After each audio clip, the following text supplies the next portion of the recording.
ഒപ്പം തന്നെ നമ്മുടെ പ്രിയപ്പെട്ട രജിത് സാറ്, സാനിഫ്, ഷാൻസി ചേച്ചി, മനീഷ, ഷാർലറ്റ്, നിഷാദ് കല്ലിങ്കൽ, ഒപ്പം തന്നെ നമ്മുടെ പടത്തിൻ്റെ പിന്നിൽ പ്രവർത്തിച്ച ഒരുപാട് ആളുകൾ നമ്മുടെ ഒപ്പം തന്നെയുണ്ട്. അവർ മുന്നിലിരിക്കുന്നില്ലെങ്കിലും പറയുന്നുണ്ട്. പ്രിയപ്പെട്ട എല്ലാവർക്കും ഈ പ്രസ് മീറ്റിലേക്ക് ഞാൻ സ്വാഗതം ആശംസിച്ചുകൊള്ളുന്നു. ആദ്യം തന്നെ ഈ സിനിമയെക്കുറിച്ച് 2-3 വാക്ക് പറയട്ടെ. നമ്മൾ ഈ സ്വപ്നസുന്ദരി എന്ന സിനിമ ഏകദേശം ഒരു 4 വർഷം മുമ്പ് നമ്മൾ ഷൂട്ടിംഗ് ഫിനിഷ് ചെയ്തതാണ്. ഓക്കെ 4 വർഷം മുമ്പ് ഷൂട്ടിംഗ് ഫിനിഷ് ചെയ്ത സിനിമയാണ്. അതിനുശേഷം നമ്മൾ അതിൻ്റെ പോസ്റ്റ് പ്രൊഡക്ഷൻ വർക്കുകളൊക്കെ തീർന്ന് ഇപ്പോഴാണ് റിലീസ് ചെയ്യാൻ പറ്റിയ സമയം എത്തിയത്. നമ്മൾ ആദ്യം ഒരു ചെറിയ റിലീസാണ് പ്ലാൻ ചെയ്തത്. പക്ഷേങ്കിൽ അതിൻ്റെ ഒരു ട്രെയിലർ യൂട്യൂബിൽ 1 മില്യൺ പ്ലസ് പോയിട്ടുണ്ട്. സോങ് ഇറങ്ങിയത് ഒരു സോങ് 1 മില്യൺ പ്ലസ് പോയി. അടുത്തൊരു സോങ് ഇപ്പം 1 മില്യൺ എത്തിക്കൊണ്ടിരിക്കുന്നു. അപ്പോൾ നല്ലൊരു റീച്ചും പിന്നെ പ്രത്യേകിച്ച് നമ്മൾ റിലീസ് അനുബന്ധിച്ച തിയേറ്ററുകളൊക്കെ ഭയങ്കര റെസ്പോൺസും ആയി. ഇപ്പോൾ ഏകദേശം 60 തിയേറ്ററുകളും ആയിട്ടുണ്ട്. തിയേറ്റർ ആഡ് ചെയ്തുകൊണ്ടിരിക്കുകയാണ്. ഞങ്ങൾ ഇത്ര ലേറ്റ് ആകാൻ കാരണം ഇപ്പം PXD നമ്മൾ ആഡ് ചെയ്തിട്ടില്ല. PXD തിയേറ്ററുകൾ ഇപ്പം ആഡ് ചെയ്തുകൊണ്ടിരിക്കുകയാണ്. അപ്പം അതിന് ലോഡിങ് കാര്യങ്ങളൊക്കെ ആയിരുന്നു. അപ്പം നാളെ ഏകദേശം 60-ൽ കൂടുതൽ തിയേറ്ററുകളിൽ പടം വരുന്നുണ്ട്. നാളെ തന്നെ കുറച്ച് തിയേറ്റർ ആഡ് ചെയ്യുന്നുണ്ട്. നാളെ വൈകുന്നേരം ആകുമ്പോഴത്തേക്ക് കുറച്ച് തിയേറ്റർ ആഡ് ചെയ്യുന്നുണ്ട്. തിയേറ്റർ നല്ല റെസ്പോൺസാണ് കിട്ടിക്കൊണ്ടിരിക്കുന്നത്. അപ്പോൾ ഈ സിനിമ എന്ന് പറഞ്ഞാൽ ഇതൊരു ഏകദേശം ഒരു ലവ് കം ഒരു ത്രില്ലർ സിനിമയാണ്. ഇതിനകത്ത് പ്രധാന വേഷം ചെയ്യുന്നത് രജിത് കുമാർ സാറുണ്ട്, സാനിഫ് അലി ഉണ്ട്, ജിൻഡോ ഉണ്ട്, മുഹമ്മദ് സാജിദ് സലാം ഉണ്ട്. പിന്നെ ശ്രീറാം മോഹൻ എന്ന് പറഞ്ഞ ഒരു ആർട്ടിസ്റ്റ് ഉണ്ട്. നമ്മുടെ GK പിള്ള സാറിന്റെ കൊച്ചുമകനാണ്.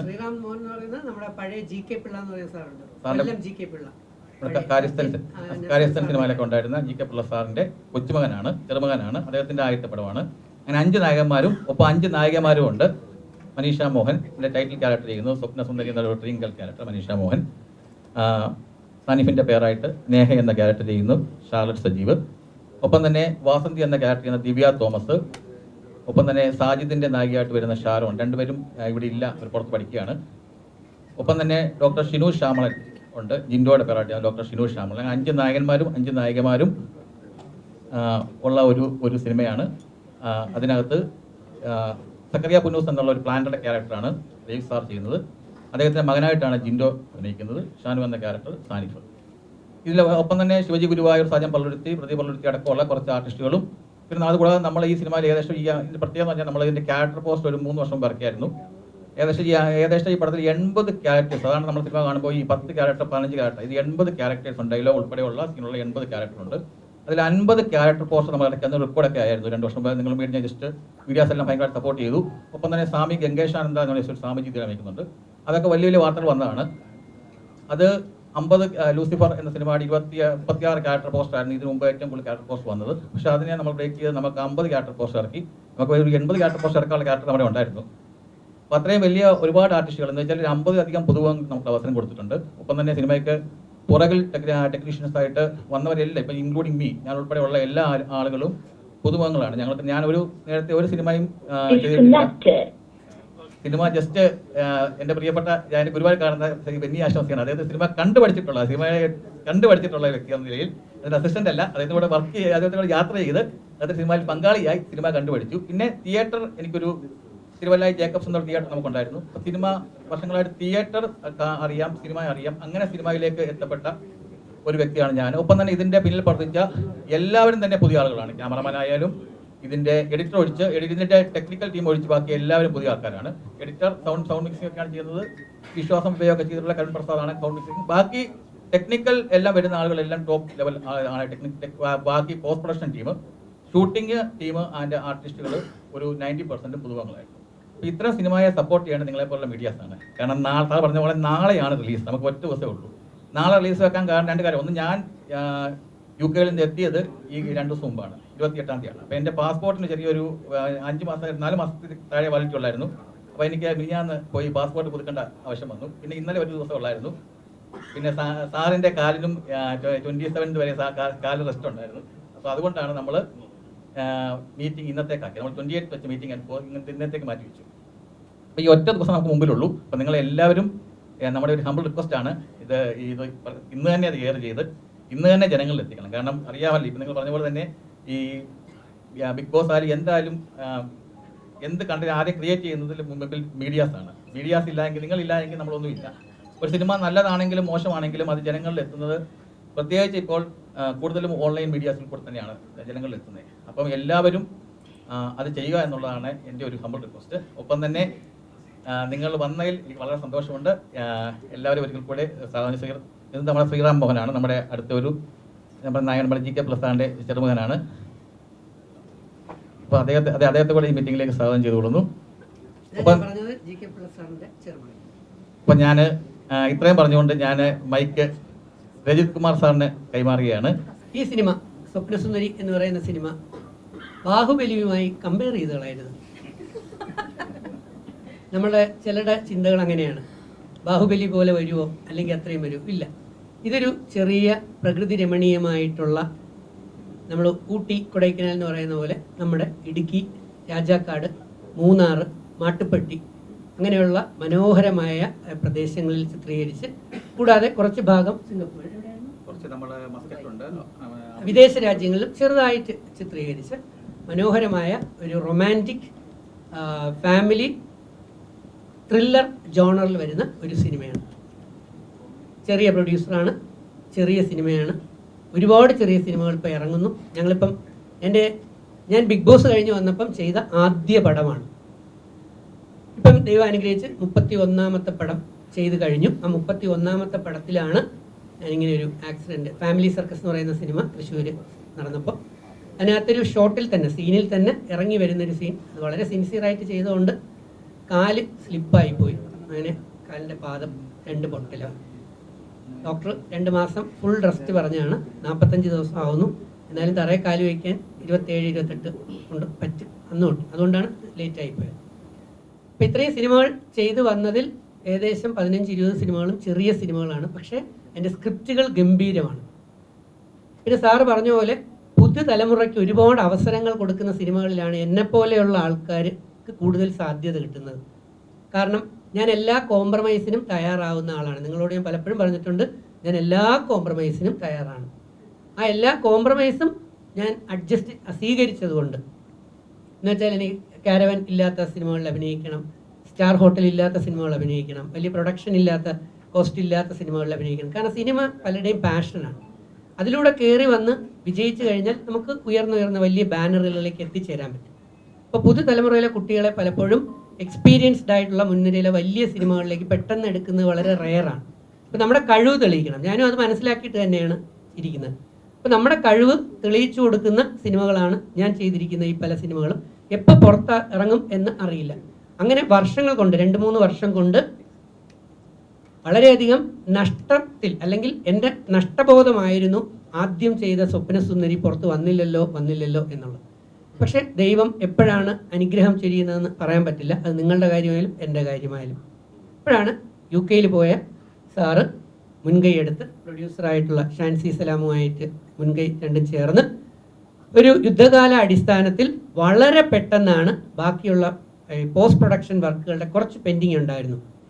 സാമ്പത്തികം തന്നെയായിരുന്നു പ്രോബ്ലം, അല്ലെ വേറെ ഒന്നും ആയിരുന്നില്ല പ്രോബ്ലം. സാമ്പത്തികമാണ് ഇപ്പോൾ പ്രോബ്ലം, നിങ്ങൾക്കറിയാം. അപ്പോൾ ആ സാമ്പത്തികം കണ്ടെത്തി വളരെ പെട്ടെന്ന് എല്ലാം ഭംഗിയായി ചെയ്ത് ഏറ്റവും ബെസ്റ്റാക്കി തന്നെയാണ് സംഗതി റെഡിയാക്കി. ഇപ്പോൾ ക്യൂബിലും UFOയിലും എല്ലാത്തിലും അപ്ലോഡ് ചെയ്തിട്ട് സാർ വന്നതേ ഉള്ളൂ. അതുകൊണ്ടാണ് ഒരല്പം ലേറ്റായി പോയത്. ഈ സിനിമയിൽ അതിശക്തമായ ഒരു ജില്ലാ പഞ്ചായത്ത് പ്രസിഡന്റ് എന്ന് പറയുന്ന സക്കറിയ പുന്നൂസ് എന്ന് പറയുന്ന ഒരു കഥാപാത്രമായിട്ടാണ് ഞാൻ ചെയ്യുന്നത്. ഡബിൾ റോളാണെന്ന് തോന്നിക്കുന്ന രീതിയിലുള്ള 2 ലുക്ക് എനിക്കിതിനകത്തുണ്ട്. അത് ഷാൻസി സലാം പ്രൊഡ്യൂസ് ചെയ്ത് ഡയറക്റ്റ് ചെയ്ത അടുത്തൊരു പടമുണ്ട്, പാഞ്ചാലി AD 2021. അതിനകത്തും എനിക്ക് ഡബിൾ റോളാണ്. അപ്പോൾ അതൊക്കെ ഇടിവെട്ട് സ്ക്രിപ്റ്റുകളും ക്യാമറയാണ്. പക്ഷേ നമുക്കുള്ള പ്രശ്നം എന്ന് പറയുന്നത് വലിയ പ്രൊഡ്യൂസർമാരെ സാമ്പത്തികം അങ്ങനെയുള്ളത് കിട്ടുന്നില്ല. അപ്പോൾ ചെറിയ പ്രൊഡ്യൂസർമാരുടെ സഹായത്തോടെയാണ് ഇത് അണിയിച്ചൊരുക്കുന്നത്. അപ്പോൾ ഇതുപോലെയുള്ള ചെറിയ പടങ്ങൾ വിജയിച്ചാൽ മാത്രമേ, സാമ്പത്തികമായി വിജയിച്ചാൽ മാത്രമേ ഇവരെ പോലെയുള്ളവർ വീണ്ടും പുതിയ പടങ്ങൾ എടുക്കാനും നിങ്ങളെപ്പോലെയുള്ള പുതുതലമുറയ്ക്ക് ഒരുപാട് അവസരങ്ങളും കിട്ടത്തുള്ളൂ. അപ്പോൾ ആ ഒരു കാര്യം കൂടെ മനസ്സിൽ വെച്ച് വേണം ഞങ്ങളുടെ സിനിമ നോക്കാനായിട്ട്. പകൽ മാരാരുടെ സിനിമ വന്നു. അതുപോലെ തന്നെ ദിൽഷ പ്രസന്നൻ്റെ സിനിമ അനൂപ് മേനോൻ ചേട്ടനുമായിട്ട് ചെയ്തുകൊണ്ട് കഴിഞ്ഞ വർഷങ്ങളിൽ ഒരു സിനിമ വന്നിരുന്നില്ലേ, അല്ലേ? ആ പേരെനിക്ക് ഓർമ്മ വരുന്നില്ല. പക്ഷെ ആ പല സിനിമകളും ബോക്സ് ഓഫീസിൽ അല്ലെങ്കിൽ സാമ്പത്തികമായി വിജയിക്കാതെ പോകുന്നൊരു കാഴ്ചയാണ് ഇപ്പോൾ ഇറങ്ങിയ. ഞാൻ പറഞ്ഞത് ബിഗ് ബോസിൽ നിന്ന് വന്ന എൻ്റെ അടുത്ത സുഹൃത്തുക്കളെ വെച്ച് പറഞ്ഞു എന്നുള്ളതേ ഉള്ളൂ. അപ്പോൾ അതുകൊണ്ട് ഞങ്ങളും റിസ്ക് എന്ന് പറഞ്ഞില്ല, ഞങ്ങൾ അഭിനയിച്ചിട്ടുണ്ട്, ഗംഭീരമായിട്ട് അഭിനയിച്ചിട്ടുണ്ട്. ജിൻഡോയൊക്കെ തകർത്തിട്ടുണ്ട് എന്ന് തന്നെ വേണം പറയാൻ. അപ്പോൾ ജിൻഡോ ആറാടിയ സിനിമയാണ്, ഷിനു ശ്യാമളനൊക്കെ തകർത്ത സിനിമയാണ്. പക്ഷെ ചെറിയ ബഡ്ജറ്റിൽ ഒതുങ്ങി എന്നുള്ളത് കൊണ്ട് നിങ്ങൾ നമ്മളെ ഇങ്ങനെ പിന്നിരയിലാക്കി കളയരുത്, ആ ഒരു പ്രശ്നമേ ഉള്ളൂ. അപ്പോൾ ഇതിനകത്ത് സക്കറിയ പുന്നൂസ് വളരെ റിസ്കി ആയിട്ടുള്ളൊരു വേഷമാണ് ചെയ്തിരിക്കുന്നത്. ഡബിൾ ഫേസിൽ വില്ലനാണോ നായകനാണോ എന്നുള്ളത് സിനിമ കാണുമ്പോൾ അത് കൃത്യമായിട്ട് ബോധ്യപ്പെടും. പിന്നെ സാർ പറഞ്ഞ പോലെ എല്ലാ യൂത്തന്മാർക്കും നായികമാരുണ്ടായിരുന്നു, എനിക്ക് മാത്രം ഒരു നായികയെ തന്നില്ല. പക്ഷേ എനിക്ക് കുറേ നായികമാരെ പല വഴിയിലായിട്ട് കിട്ടിയിട്ടുണ്ട് ആ സിനിമയ്ക്കകത്ത്. അത് ആ സിനിമ കാണുമ്പോൾ നിങ്ങൾക്ക് ബോധ്യപ്പെടും. അതാണ് അതിൻ്റെ മറ്റൊരു സൈഡ് വന്നിരിക്കുന്നത്.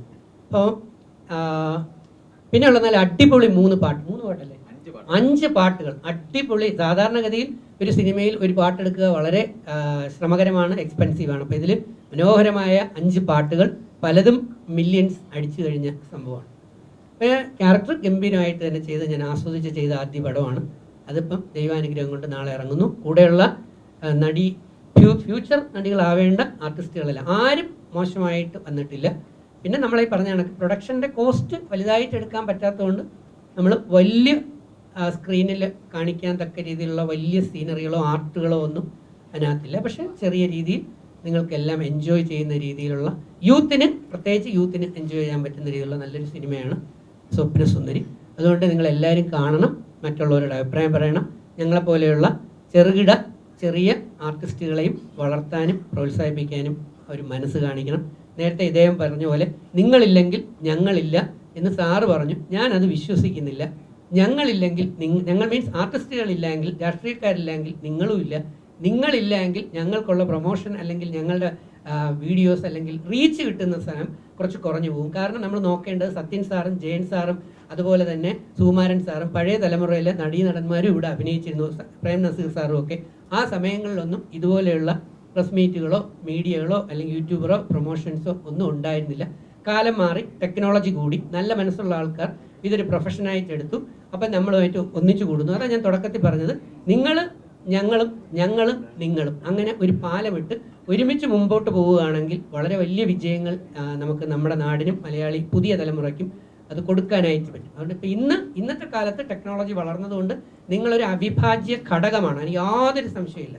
കാരണം അതാണിപ്പോൾ ബിഗ് ബോസിലൊക്കെ കാണുന്നതും അവിടെ ചെറുതായിട്ട് ചെയ്താൽ പോലും ജനങ്ങളുടെ ഇടയിലേക്ക് വമ്പനായിട്ട് കൊണ്ടുവരുന്നത് പ്രൊമോഷൻ കൊടുക്കുന്ന ആൾക്കാർ തന്നെയാണ്, അതിന് യാതൊരു സംശയമില്ല. അപ്പോൾ PRO പ്രൊമോഷൻ വളരെ ഇമ്പോർട്ടൻ്റ് ആയിട്ടുള്ളതാണ്. പ്രത്യേകിച്ച് സിനിമ പോലെയുള്ള ലക്ഷങ്ങളും കോടികളും ചിലവാക്കി എടുക്കുന്ന സിനിമകളുടെ പ്രൊമോഷൻ വർക്ക് ചെയ്യുന്ന നിങ്ങൾ തന്നെയാണ്. അതുകൊണ്ട് അത് ഗംഭീരമായി തന്നെ നിങ്ങൾ ചെയ്യും. അപ്പം നമ്മൾ രണ്ടുപേരും ഒരു പാലത്തിൽ അങ്ങോട്ടും ഇങ്ങോട്ടും ഒരേപോലെ സഞ്ചരിക്കേണ്ടവരാണെന്ന് ഞാൻ വിശ്വസിക്കുന്ന ഒരാളാണ്. ശരിയല്ലേ? ശരിയാണോ? ശരി. അതുകൊണ്ടാണ് പറഞ്ഞത്, അല്ലാതെ ആരെയും താത്ത് പറഞ്ഞതല്ല. നമ്മൾ രണ്ടുപേരും ഒരു ത്രാസിൻ്റെ 2 തട്ടുകളാണ്. അതുകൊണ്ട് ഇനി മറ്റുള്ളവരോട് പറയട്ടെ, പിന്നെ നിങ്ങളുടെ ചോദ്യത്തിന് ഞാൻ ഉത്തരം പറയാം. എൻ്റെ സ്വന്തം സിനിമയാണ് സ്വപ്നസുന്ദരി എന്ന് ഞാൻ പറയുന്നില്ല. കാരണം നമ്മുടെ എല്ലാവരുടെയും സിനിമയാണ് സ്വപ്നസുന്ദരി. കാരണം എല്ലാവരും സ്വപ്നം കാണുന്നുണ്ട്, സ്വപ്നത്തിൽ ഏതെങ്കിലും ഒരു സുന്ദരിമാരൊക്കെ വരും എന്ന് പറയുന്ന ഒരു സ്വപ്നസുന്ദരിയാണ് ഈ ഒരു സ്വപ്നസുന്ദരി. ചില സുന്ദരിമാരെ തൊട്ടാ പോകും. അതാണ് ഈ സിനിമയെ കാണാൻ പോകുന്ന അപ്പോൾ അതുകൊണ്ട് ജയ്സാറ് ഏതോ ഒരു സുന്ദരിയെ തൊടാൻ പോയി, പക്ഷെ അവർ ഓടിപ്പോയിട്ടുണ്ടാവും. അതുകൊണ്ടാണ് തൊട്ടാ പൊള്ളുമെന്ന് പറഞ്ഞത്, പൊള്ളിയിട്ടുണ്ടാവില്ല. അപ്പോൾ ഞങ്ങളുടെ ഒരു കുറേ വർഷം മുമ്പുള്ള, ഞാൻ സിനിമ ഇൻഡസ്ട്രിയിൽ ആദ്യമായിട്ടല്ല, ഇപ്പോൾ 30 വർഷമായി സിനിമ ഇൻഡസ്ട്രിയിൽ ഞാൻ ആർട്ടിസ്റ്റായിട്ട് വന്നതാണ്. ഇപ്പോൾ എൻ്റെ സ്വന്തമായിട്ടുള്ള പ്രൊഡക്ഷനാണ് SS പ്രൊഡക്ഷൻസ്. ആർട്ടിസ്റ്റായിട്ട് വന്നു, കൺട്രോളറായി, പ്രൊഡ്യൂസറായി, ഇപ്പോൾ ഡയറക്ടറുമായി. അങ്ങനെ ഒരു പട്ടം തന്നെ ചാർത്തി ഇപ്പോൾ.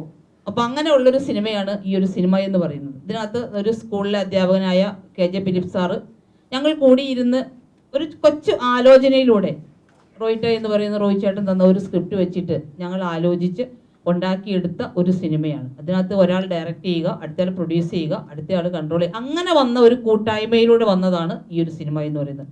സാറ് വ്യക്തമായിട്ട് പറഞ്ഞല്ലോ, എനിക്ക് മുൻ പരിചയങ്ങൾ ഒന്നുമില്ല സിനിമ ചെയ്തിട്ട് എന്ന് പറഞ്ഞു. അത് ഞങ്ങളുടെ പരാജയമല്ല, അത് ഞങ്ങളുടെ വിജയമായിട്ടാണ് ഞാൻ കാണുന്നത്. കാരണം ഒരു കണക്ക് അധ്യാപകനാണ് KJ ഫിലിപ്പ് സാറ്. സാറിന് ഈ പടം ചെയ്തു കഴിഞ്ഞപ്പോൾ തന്നെ സാറിൻ്റെ സ്കൂളിലെ അധ്യാപകരെല്ലാവരും സാറിന് പ്രത്യേകം അഭിസംബോധന ചെയ്ത് സംസാരിച്ചിട്ടുണ്ടായിരുന്നു. അപ്പോൾ അങ്ങനെ ഒരു കൂട്ടായ്മയുടെ ഫലമാണ് ഇന്ന് ഈ 4 വർഷം കഴിഞ്ഞിട്ട് അപ്പം 4 വർഷം കഴിഞ്ഞ് സാധാരണ സിനിമകളൊക്കെ ചെയ്ത് കഴിഞ്ഞാൽ ഒന്നെങ്കിൽ പ്രൊഡ്യൂസർ പണിക്ക് പോകും, അല്ലെങ്കിൽ നടിമാരുടെ പണിക്ക് പോകും, അല്ലെങ്കിൽ നടന്മാർ പോകും, കൺട്രോളർ പോകും, ഇങ്ങനെയൊക്കെ പോകും. അത് നമുക്ക് കാണാം. ഞാൻ ഇത്രയും വർഷത്തെ എക്സ്പീരിയൻസ് കൊണ്ട് നിങ്ങളോട് പറയുന്നതാണ്. അതൊന്നുമില്ല. നമ്മൾ പടം ചെയ്തു, നല്ലൊരു എഡിറ്ററായി കൊടുത്തു, അത് എഡിറ്റ് ചെയ്തു, അവിടെ വെച്ചു, നമുക്ക് പൈസ ഉണ്ടായിരുന്നില്ല. പിന്നീട് നമ്മൾ ആലോചിച്ചു ഇതെപ്പോൾ ഇറക്കാൻ പറ്റും എന്ന് ആലോചിച്ചു. കൊറോണ കത്തി നിൽക്കുന്ന ഒരു സമയത്താണ് നമ്മൾ ഈ പടം ചെയ്തത്. എന്ന് വെച്ചിട്ടുണ്ടെങ്കിൽ നമ്മൾ ശാന്തംപാറ, പൂപ്പാറ, ചതുരംഗപ്പാറ, ഇങ്ങനെയുള്ള കുറേ പാറകളിലൂടെ നമ്മൾ നടന്ന് കാട്ടിലൂടെയുള്ള ആനകളെയൊക്കെ കണ്ട് പേടിച്ച് വിറച്ച്, അപ്പോൾ അങ്ങനെയുള്ള സംഭവങ്ങളൊക്കെ കഴിഞ്ഞാണ് നമ്മൾ ഈ സ്വപ്നസുന്ദരി ചെയ്തത്. കാരണം ഷൂട്ടൊക്കെ ചെയ്യുമ്പോൾ ഒരു സൈഡിൽ നമുക്ക് മിസ്റ്റ് കാരണത്താൽ ആനയെ കാണുന്നുണ്ടായില്ല. ഷാർലറ്റൊക്കെ ഡാൻസ് കളിക്കുന്ന സമയത്ത് ഷാർലറ്റിന്റെ ബാക്കിൽ ആനയായിരുന്നു. സത്യത്തിൽ ആനയുണ്ടെന്ന് പറഞ്ഞാൽ കുട്ടി പേടിച്ചു ഓടും. അതുകൊണ്ട് ആനയുണ്ടെന്ന് പറയാതെ അങ്ങനെ നല്ല വിഷ്വൽസ് ആണ് ഞങ്ങൾക്ക് കിട്ടിയിരിക്കുന്നത്. കാരണം നമ്മൾ എത്ര കാശ് കൊടുത്താലും കിട്ടാത്ത ഒരു ലൊക്കേഷനാണ് നമുക്ക് കിട്ടിയിരിക്കുന്നത്. അതൊക്കെ നമ്മുടെ ഒരു പ്ലസ് പോയിന്റ് തന്നെയാണ് ഇതിനകത്ത്. അപ്പം അങ്ങനെ അത്ര മനോഹരമായിട്ട് നമ്മൾ ചെയ്തിട്ടുണ്ട് എന്നുള്ളതാണ് ഞങ്ങളുടെ എല്ലാവരുടെയും നല്ല അഭിപ്രായം. കാരണം നിങ്ങളും കണ്ടു കഴിഞ്ഞപ്പോൾ പറയുമായിരിക്കും ഈ വിഷ്വലൊക്കെ, കാരണം കാശ് കൊടുക്കാതെ കിട്ടിയിരിക്കുന്ന വിഷ്വലാണ്. നമ്മളൊരു മാനേജറെ വെച്ചിട്ടോ ലൊക്കേഷൻ നോക്കിയിട്ടോ ഒന്നുമല്ല. നമ്മളുടെ കഥയുമായിട്ട് നമ്മൾ ഹൈറേഞ്ച് എന്ന് പറയുന്ന ഭാഗത്തേക്ക് ചെന്ന് കഴിഞ്ഞപ്പോൾ അവിടെയുള്ള നല്ലവരായ നാട്ടുകാർ നമ്മളെ ഉൾക്കൊണ്ടു. ഇങ്ങനെ കൊറോണയാണ്, നമുക്ക് ഒരു പരിമിതിയുണ്ട് എന്ന് പറഞ്ഞപ്പോൾ ആ പോലീസ് സ്റ്റേഷനിലെ ആളുകളാണെങ്കിലും ആ ആളുകളെല്ലാം നമ്മളോട് സഹകരിച്ച്, നാട്ടുകാരൊക്കെ സഹകരിച്ച് നമ്മൾ അവിടെ ഒരു ഇലക്ഷൻ വർക്ക് തന്നെ നടത്തി. അപ്പോൾ എല്ലാവരും നല്ലൊരു സഹകരണത്തിലൂടെ ഞങ്ങൾ ഒരു കൂട്ടായ്മയായി നമ്മുടെ എഡിറ്ററുടെ വീട്ടിൽ തന്നെ നമ്മൾ ചോറും കറിയൊക്കെ വെച്ച് ഇങ്ങനെ കൂടിയ ഒരു സിനിമയാണ് ഈ ഒരു സ്വപ്നസുന്ദരി. ആരും ഇങ്ങനെ സിനിമയുടെ പശ്ചാത്തലങ്ങളോ അതിൻ്റെ ഉൾവശങ്ങളോ ഒന്നും ആരോടും തുറന്നു പറയില്ല. കാരണം ഒരു വീട്ടിൽ നമ്മൾ കൂടുക എന്ന് പറയുന്നത് തന്നെ വലിയൊരിതാണ്. കാരണം അവിടെ നമ്മൾ ഈ തണുപ്പ് കോരിച്ചൊരിയുന്ന തണുപ്പത്തും നമ്മളെല്ലാവരും ഒറ്റക്കെട്ടായിട്ട് നിന്ന് നമ്മുടെ സാഹചര്യങ്ങൾ കൊണ്ട്, കാരണം 2 വണ്ടി കൂടുതൽ റോട്ടിലൂടെ പോകാൻ പറ്റാത്ത ഒരവസ്ഥയിലാണ് നമ്മൾ ഷൂട്ട് ചെയ്തെന്നുള്ളതാണ് ഇതിൻ്റെ കാര്യം.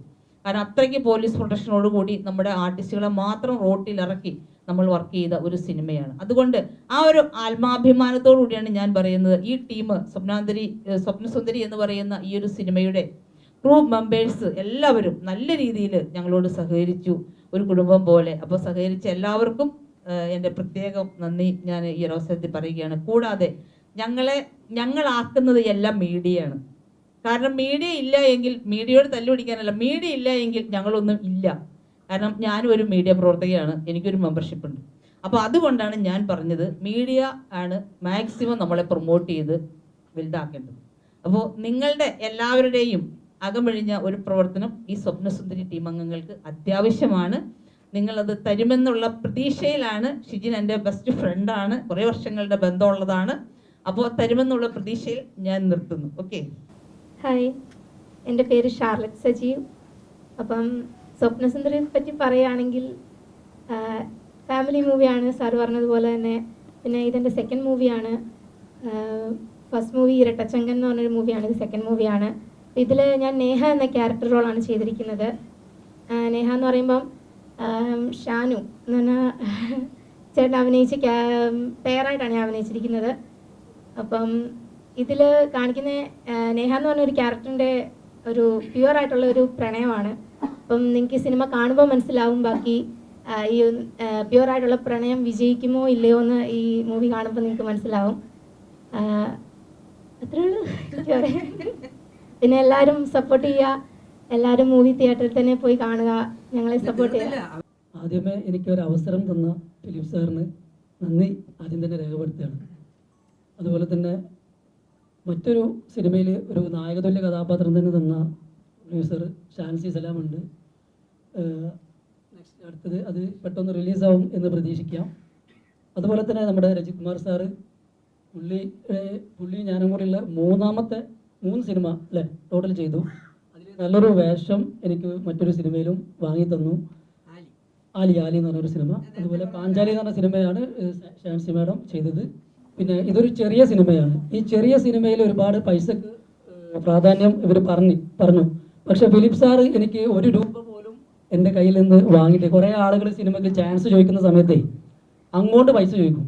50,000 തരുമോ, 1 ലക്ഷം തരുമോ, 2 ലക്ഷം തരുമോ എന്നൊക്കെ. ഒരാളെ ഇത്ര പൈസക്ക് പ്രശ്നങ്ങൾ ഉണ്ടായിട്ട് പോലും ഒരാളെ അതെ അതിലെനിക്ക് അദ്ദേഹത്തോട് വളരെ അതെ അപ്പോൾ പിന്നെ ഈ മീഡിയാസിനോട് എനിക്ക് നന്ദി പറയാനുള്ളത്, എന്നെ ബോച്ചയുടെ അപരനായിട്ട് നിങ്ങളെല്ലാവരും കേരളം മുഴുവൻ കറക്കി തന്നതിൽ വളരെയധികം നന്ദി ആദ്യമേ രേഖപ്പെടുത്തുകയാണ്. അതുപോലെ തന്നെ ഞാൻ ഈ അടുത്ത് ശ്രീകൃഷ്ണൻ്റെ ഒരു വേഷം ചെയ്തു. ഞാനൊരു മുസ്ലിമാണ്, പക്ഷെ അടുത്തുള്ള അമ്പലത്തിൽ അവർ ക്ഷണിച്ചു. ശ്രീകൃഷ്ണ വേഷത്തിലായിരുന്നു ഞാൻ പോയത്. അത് റിപ്പോർട്ടർ ചാനൽ മുതലുള്ള എല്ലാ ഒരുവിധം സോഷ്യൽ മീഡിയയൊക്കെ നമുക്ക് സപ്പോർട്ട് ചെയ്തു തന്നു. അപ്പോൾ എനിക്ക് അവസരം തന്ന ഫിലിപ്പ് സാറ് പ്രത്യേകം നന്ദി പറയുകയാണ്. അതുപോലെ തന്നെ ഷെജിൻ ആലപ്പുഴ എനിക്ക് ഒരുപാട് വർഷങ്ങളായിട്ട് പരിചയമുള്ളതാണ്. PR ആയിട്ടുള്ള മാത്രം ബന്ധമല്ല, പല സിനിമാ ലൊക്കേഷനിലും എനിക്ക് നല്ലൊരു ബന്ധമുള്ള ആളുകളാണ്. ഇതിൽ അഭിനയിച്ച എല്ലാവരും നമ്മൾ കുടുംബത്തിൻ്റെ പോലെയാണ് നമ്മളോട് പെരുമാറിയിരുന്നത്, ഒരു കൂട്ടായ്മയിലൂടെയാണ് പെരുമാറിയിരുന്നത്. അപ്പോൾ അതുകൊണ്ട് വളരെയധികം സന്തോഷമുണ്ട് ഈ ഒരു അവസരത്തിൽ സ്വപ്നസുന്ദരി റിലീസാവുക, അതുപോലെ ഇത്തരം വേദികളിൽ ഇരിക്കാൻ പറ്റുന്ന അവസരങ്ങളൊക്കെ ഉണ്ടാക്കി തന്നതിൽ വളരെയധികം വീണ്ടും ഞാൻ നന്ദി രേഖപ്പെടുത്തുകയാണ്. കാരണം വെച്ചാൽ അതൊക്കെ ഓരോ ആർട്ടിസ്റ്റിന് കിട്ടുന്ന ഒരു അംഗീകാരമായിട്ടാണ് ഞാൻ കാണുന്നത്. എന്തായാലും സ്വപ്നസുന്ദരി നല്ലൊരു വിജയമാകട്ടെ. അതിൻ്റെ ഭാഗമായി ഞാനൊരു വിഷ്ണു എന്ന് പറയുന്ന ഒരു ക്യാരക്ടറാണ് ചെയ്തത്. നായകന്മാരെ കൂടെ നിൽക്കുന്ന സപ്പോർട്ട് ചെയ്യുന്ന ഒരുപാട് സംഭവങ്ങളൊക്കെ ഉള്ള ഒരു സിനിമയിലുള്ള നല്ലൊരു വേഷമാണ് ചെയ്തിട്ടുള്ളത്. എന്തായാലും ഇത് വിജയമാകട്ടെ. നന്ദി.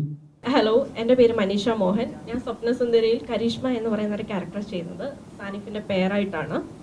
അപ്പോൾ ഞാൻ കൂടുതലൊന്നും പറയേണ്ട കാര്യമില്ല, കാരണം ഫിലിപ്പ് സാർ ആണെങ്കിലും റിച്ച് സാർ ആണെങ്കിലും എല്ലാ കാര്യങ്ങളും പറഞ്ഞിട്ടുണ്ട്. ഇത് നല്ലൊരു മൂവിയാണ്, നിങ്ങൾ എല്ലാവരും സപ്പോർട്ട് ചെയ്യുക. നിങ്ങളുടെ സപ്പോർട്ടാണ് സത്യം പറഞ്ഞാൽ എല്ലാ കാര്യങ്ങളും പറഞ്ഞിട്ടുണ്ട്. അപ്പോൾ നിങ്ങൾ എല്ലാവരും സപ്പോർട്ട് ചെയ്യുക. അതെ, അപ്പോൾ നിങ്ങൾ എല്ലാവരും സപ്പോർട്ട് ചെയ്യുക. പടം കണ്ടിട്ട് അഭിപ്രായം പറയാം. ഈ പറഞ്ഞ പോലെ ആദ്യത്തെ മൂവിയാണ് എൻ്റെ. ഇത് കോവിഡിന് മുമ്പ് ചെയ്ത മൂവിയാണ്. ലൈക്ക് ഒരു 5 years ആയിട്ടുണ്ട് അല്ലേ? 5 years ആയിട്ടുണ്ട്. ആ ടൈമിൽ ഞാൻ ചെയ്ത എൻ്റെ ആദ്യത്തെ മൂവിയായിരുന്നു. അപ്പോൾ അതിൻ്റെ ടെൻഷനും കാര്യങ്ങളൊക്കെ ഉണ്ടായിരുന്നു. പക്ഷെ എല്ലാവരും അപ്പോൾ ക്രൂ ആയിക്കോട്ടെ, ഫിലിപ്പ് സാർ ആയിക്കോട്ടെ, എല്ലാം വളരെ സപ്പോർട്ടീവ് ആയിരുന്നു. അപ്പോൾ എന്നെ താങ്ക് യു സാർ, കാരണം സാറാണ് എനിക്ക് നല്ലൊരു ക്യാരക്ടർ തന്നത്. അതേപോലെ ഈ പടത്തിൽ എന്നെ ആദ്യം വിളിച്ചത് തന്നെ ഷാൻസി മാം ആയിരുന്നു. Thank you. അപ്പോൾ എനിക്ക് കൂടുതൽ ഇപ്പം ഞാൻ വേറെ മൂവി ചെയ്തുകൊണ്ടിരിക്കുന്നു മലയാളത്തിൽ. അതായത് കോവിഡിന് മുമ്പ് എൻ്റെ ഫസ്റ്റ് മൂവി ആയിരുന്നു. നിങ്ങൾക്ക് എന്നെ കണ്ടാൽ മനസ്സിലാവില്ല കേട്ടോ, സത്യം പറഞ്ഞാൽ. സത്യം പറഞ്ഞാൽ എന്നെ കണ്ട അധികം ആൾക്കാർക്ക് മനസ്സിലാവില്ല മൂവിയിൽ. ഞാൻ നന്നായിട്ട് മെലിഞ്ഞിട്ടാണ്. അപ്പോൾ thank you so much. Hi, എല്ലാവർക്കും നമസ്കാരം. എൻ്റെ പേര് സാനിഫ് അലി എന്നാണ്. ഞാൻ ഈ പടത്തിൽ ഷാനു എന്ന് പറയുന്ന ഒരു ക്യാരക്ടറാണ് ചെയ്തേക്കുന്നത്. ആദ്യം തന്നെ ഫിലിപ്പ് സാറിനോട് നന്ദി പറയുന്നു. അതേപോലെ പ്രൊഡ്യൂസർ, നമ്മുടെ കൂടെ അഭിനയിച്ച ആൾക്കാർ, ഇതിൽ വർക്ക് ചെയ്ത എല്ലാ ടെക്നീഷ്യൻസിനോടും നന്ദി പറയുന്നു. കാര്യം നമ്മളൊരു ഒന്നുമില്ലാതെ ഒരു എന്താ പറയുക, ബഡ്ജറ്റ് ഇല്ലാണ്ട് ചെയ്യുന്ന ഒരു പടം, ചെറിയൊരു പടം ആയിരുന്നു. അപ്പം എല്ലാവരും സഹകരിച്ച് ഈ ഒരു പടത്തിനെ തിയേറ്റർ വരെ എത്തിക്കാന്ന് പറയുന്നത് ചെറിയൊരു കാര്യമല്ല. അപ്പം സാറിന് ഈ ഒരു സ്ട്രഗിളിൽ കുറെ എന്താ പറയാ, ഇവിടുത്തെ ജോബ് വിട്ട് പുറത്ത് പിന്നെ വർക്ക് ചെയ്യുക, കാശുണ്ടാക്കുക, പിന്നെ പടത്തിന് വേണ്ടി ഇൻവെസ്റ്റ് ചെയ്യുക. അപ്പം ഈ ഒരു ആത്മാർത്ഥതയ്ക്ക് എല്ലാവരും സപ്പോർട്ട് ചെയ്യണം. കാര്യം കുറെ ആർട്ടിസ്റ്റ് ഉണ്ടായിരുന്നു ഇതിൽ, പിന്നെ സീനിയർ ആയിട്ടുള്ള ആർട്ടിസ്റ്റും അതേപോലെ നമ്മളെ പോലെ ചെറിയ ചെറിയ ആർട്ടിസ്റ്റും. അപ്പം എല്ലാവരും ഈ ഒരു പടത്തിനെ മാക്സിമം സപ്പോർട്ട് ചെയ്യുക. Thank you. എല്ലാവർക്കും നമസ്കാരം. എൻ്റെ പേര് ശ്രീറാം. നേരത്തെ ഇവിടെ പറഞ്ഞ പോലെ തന്നെ എൻ്റെ ഗ്രാൻഡ് ഫാദർ, നിങ്ങൾക്കറിയാം, ശ്രീ GK പിള്ള മരിച്ചുപോയി. സോ കോവിഡ് സമയത്ത് ജോലി പോയി നാട്ടിലിരിക്കുന്ന സമയത്താണ് ഇങ്ങനെ വേറൊരു റഹീം പനൂർ എന്നൊരു വ്യക്തി വഴി ഞാൻ ഫിലിപ്പ് സാറിനെ പരിചയപ്പെടുന്നത്. അപ്പോൾ ആ സമയത്ത് കൊല്ലത്ത് വെച്ചിട്ടായിരുന്നു ഫിലിപ്പ് സാറിനെ കണ്ടത്. അപ്പോൾ ഫിലിപ്പ് സാർ ഇങ്ങനെ പറഞ്ഞു, ഇങ്ങനെ സെൽവൻ എന്നൊരു സെക്കൻഡ് ഹീറോ ക്യാരക്ടർ ഉണ്ട്, ഒരു തമിഴ് ബേസ്ഡ് ക്യാരക്ടറാണ്. അപ്പോൾ കുറച്ച് താടിയൊക്കെ നന്നായിട്ട് വളർത്തി കുറച്ച് ബൾക്കി ആയിട്ടിരിക്കണം എന്നിങ്ങനെ സാറ് പറഞ്ഞു. അങ്ങനെ കുറച്ച് ആ രീതിയിൽ മാറ്റം വരുത്തി. അങ്ങനെ പിന്നെ മൂന്നാറിൽ ഷൂട്ടിന് വന്നു. അപ്പോൾ സാനിഫ് പറഞ്ഞ പോലെ തന്നെ നമുക്കിങ്ങനെ ലിമിറ്റഡ് ബഡ്ജറ്റ് ചെയ്തുകൊണ്ട് തന്നെ എല്ലാം ഭയങ്കര ലിമിറ്റഡ് ആയിട്ടായിരുന്നു നമ്മളന്ന്. കാരണം ഇപ്പോൾ നമ്മളാണെങ്കിലും ടേക്കിൻ്റെ ഇടയിൽ ഇപ്പം ഞാനും ഷാനും കൂടെ രാവിലെ സാനിഫും കൂടെ ചെന്ന് രാവിലെ മേക്കപ്പ് ഇട്ടിരിക്കും. രാത്രിയാണ് ഷൂട്ട്. അപ്പോൾ എൻ്റെ മടി കിടന്ന് എവ ഉറങ്ങും, അവൻ്റെ മടി കിടന്ന് ഞാൻ ഉറങ്ങും, ഞങ്ങൾ കടത്തന്നെ ഒരുമിച്ച് ഇരിക്കും. ഇതൊക്കെ തന്നെ സ്ഥിരം ഇതുള്ളത്. അപ്പം പിന്നെ ഫുഡ് എല്ലാം ഒരു ലിമിറ്റഡ് ആയിരുന്നു, നമുക്കതിന് പരാതിയില്ല. അപ്പോൾ ആ സമയത്ത് നമുക്കത് മനസ്സിലാക്കിയതാണ് നമ്മൾ ആ സിനിമയുടെ കൂടെ ഞാനാണെങ്കിലും സാനിഫ് ആണെങ്കിലും ഈ ആർട്ടിസ്റ്റുകൾ എല്ലാവരും ആണെങ്കിലും സഹകരിച്ചത്. എൻ്റെ ഫ്രണ്ടായിട്ടാണ് മിസ്റ്റർ നിഷാദ് ഉണ്ടായിരുന്നത്. അപ്പോൾ ഞങ്ങളൊക്കെ നല്ല മൊമെന്റ്സ് ഷെയർ ചെയ്തിട്ടുണ്ട്. അപ്പോൾ ഇതിൽ എടുത്തു പറയേണ്ട കാര്യം ഇവിടെ എല്ലാവരും പറഞ്ഞ പോലെ തന്നെ ഫിലിപ്പ് സാറിൻ്റെ ഹാർഡ് വർക്ക് തന്നെയാണ്. കാരണം അത്രയും ഇതുണ്ടായിട്ട് പോലും ഷൂട്ടിംഗ് ഒരു ഇതുമില്ലാതെ കംപ്ലീറ്റ് ചെയ്തു. പിന്നെ ആക്ച്വലി ഞാൻ പറയുകയാണെങ്കിൽ ഞാൻ ഈ സിനിമ ഇപ്പോൾ ഷൂട്ട് കഴിഞ്ഞിട്ട് 4 to 5 years ആയി.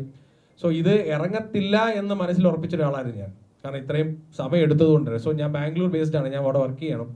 അപ്പോൾ ഒരു 2-3 weeks ഐ തിങ്ക് അത്രയും സമയം തോന്നുന്നു. സാറ് ഗ്രൂപ്പിൽ ഭയങ്കര ആക്റ്റീവായിട്ട് ഞാൻ അത് റിലീസ് ചെയ്യാൻ പോകുന്നു.